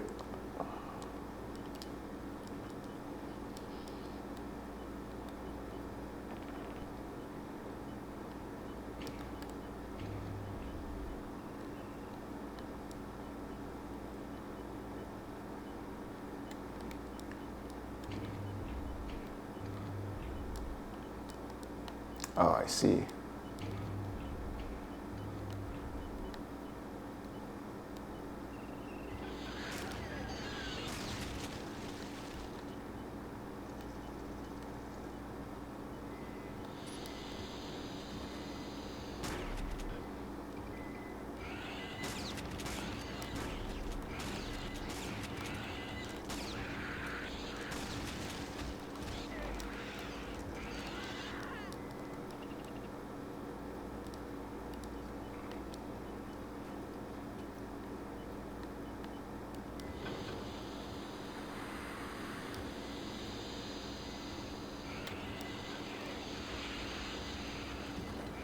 Oh my God.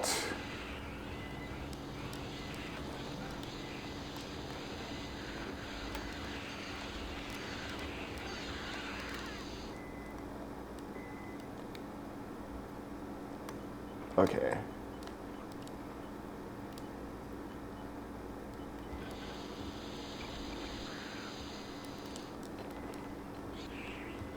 Oh hey, sure. I don't want to waste it though, is the thing.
Okay, I need to quit blind running it and just strategize.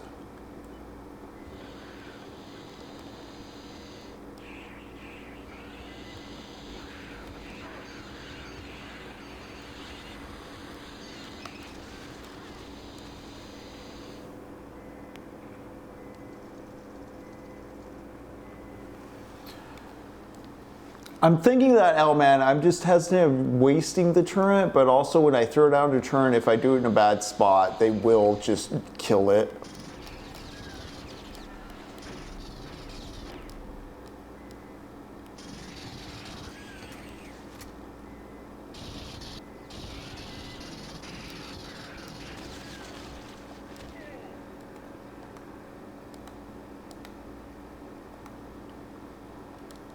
So let's see.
Ah.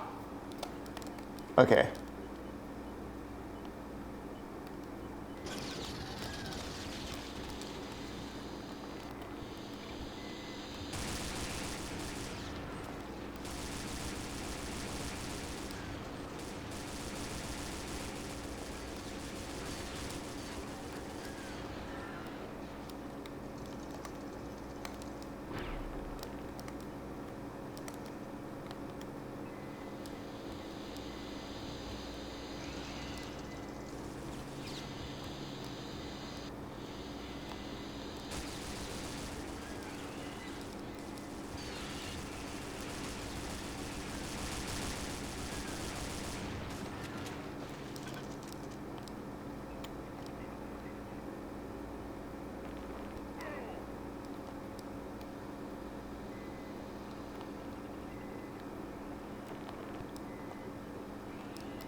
Oh, hey.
Let's start a new file here.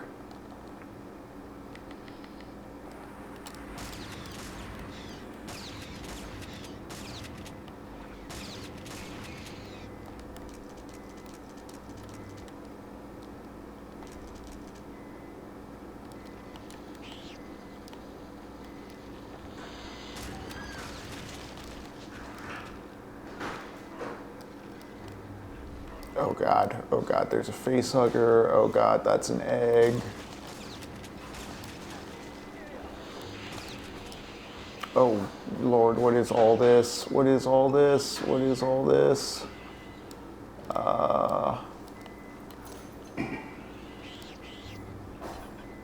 Hey, I'm back. I'm back. Okay, I'm running. Going all the way back to the start.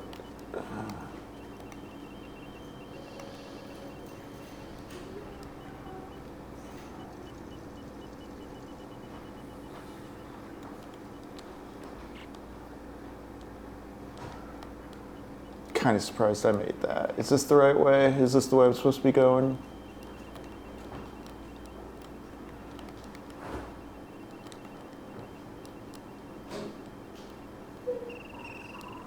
Or am I supposed to be going even further back, I think?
Is it this way?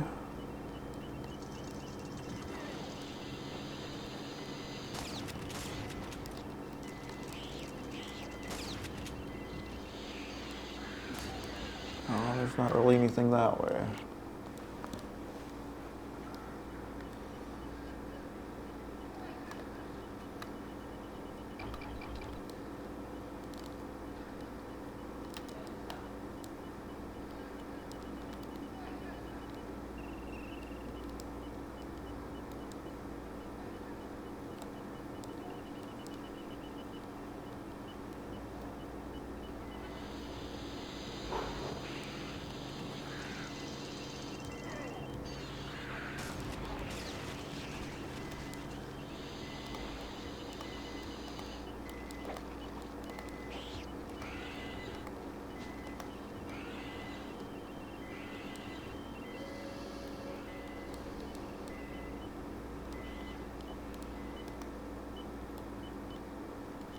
Oh, this way. Is it this door? Yeah.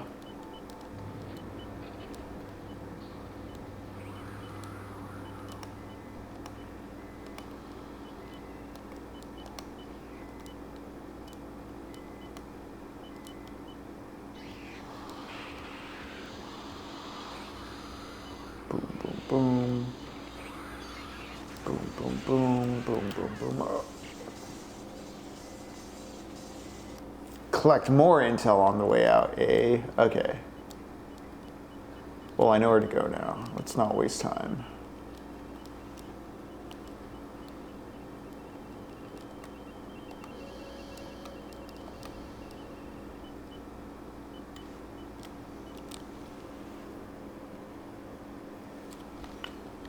Should have saved my turret for right here.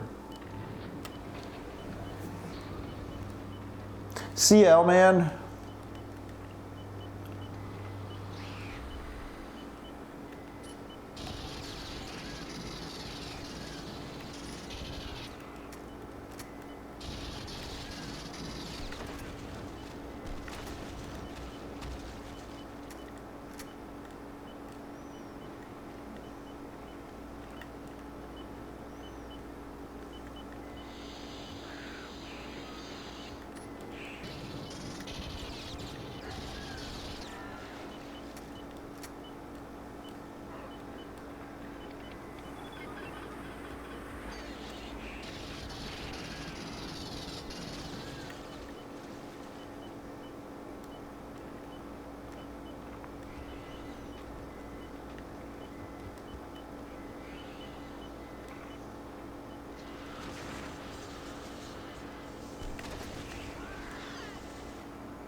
Okay, so I can't just run into it.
What if I don't kill that guy? Well...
There's the exit. There's the exit. My God, so close. Okay.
Dang.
All right, there's 2 pieces of intel in that room. I'm going for it. I was like, should I pause for the night?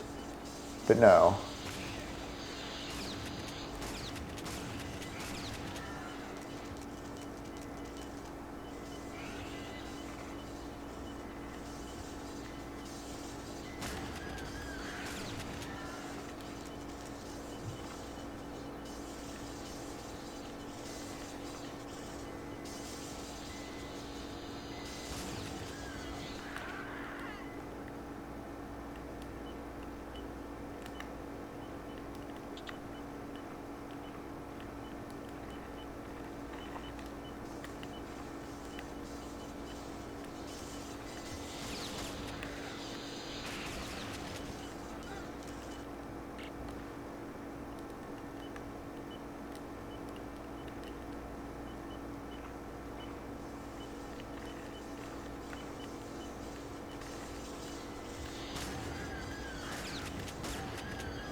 torch him. Torch him. There we go.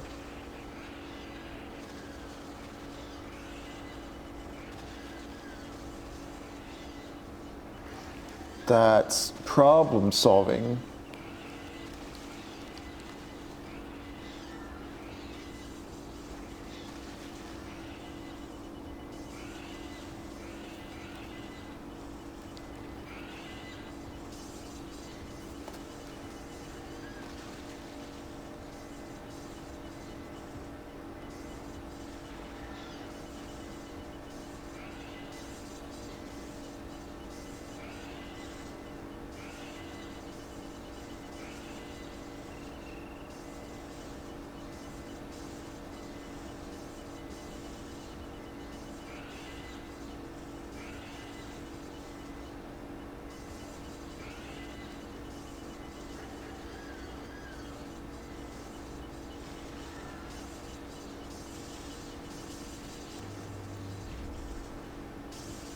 There we go.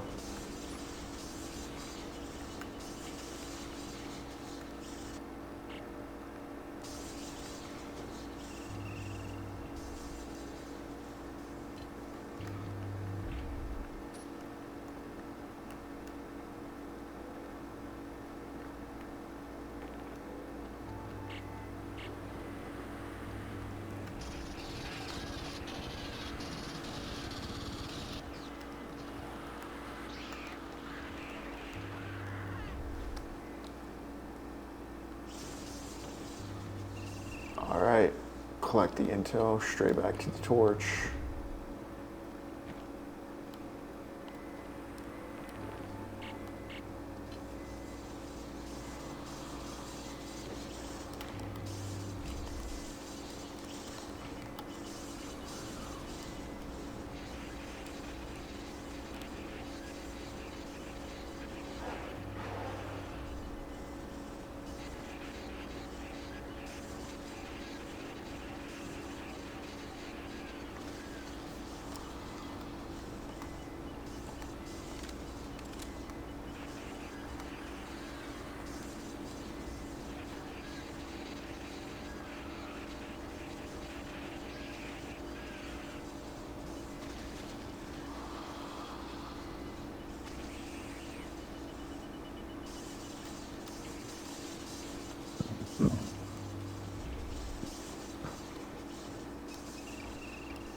Once again, we went long, and the whole level took the whole session.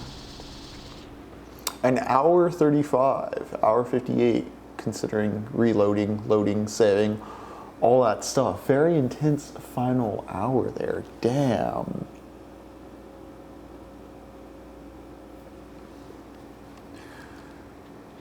Looks like we're going deeper into the hive as well. Let's see what the next map. Interesting. Well, we have a lot of armor, a lot of ammo, we have a turret. I think we're in a prime spot for next game, but for now, we're gonna call it there.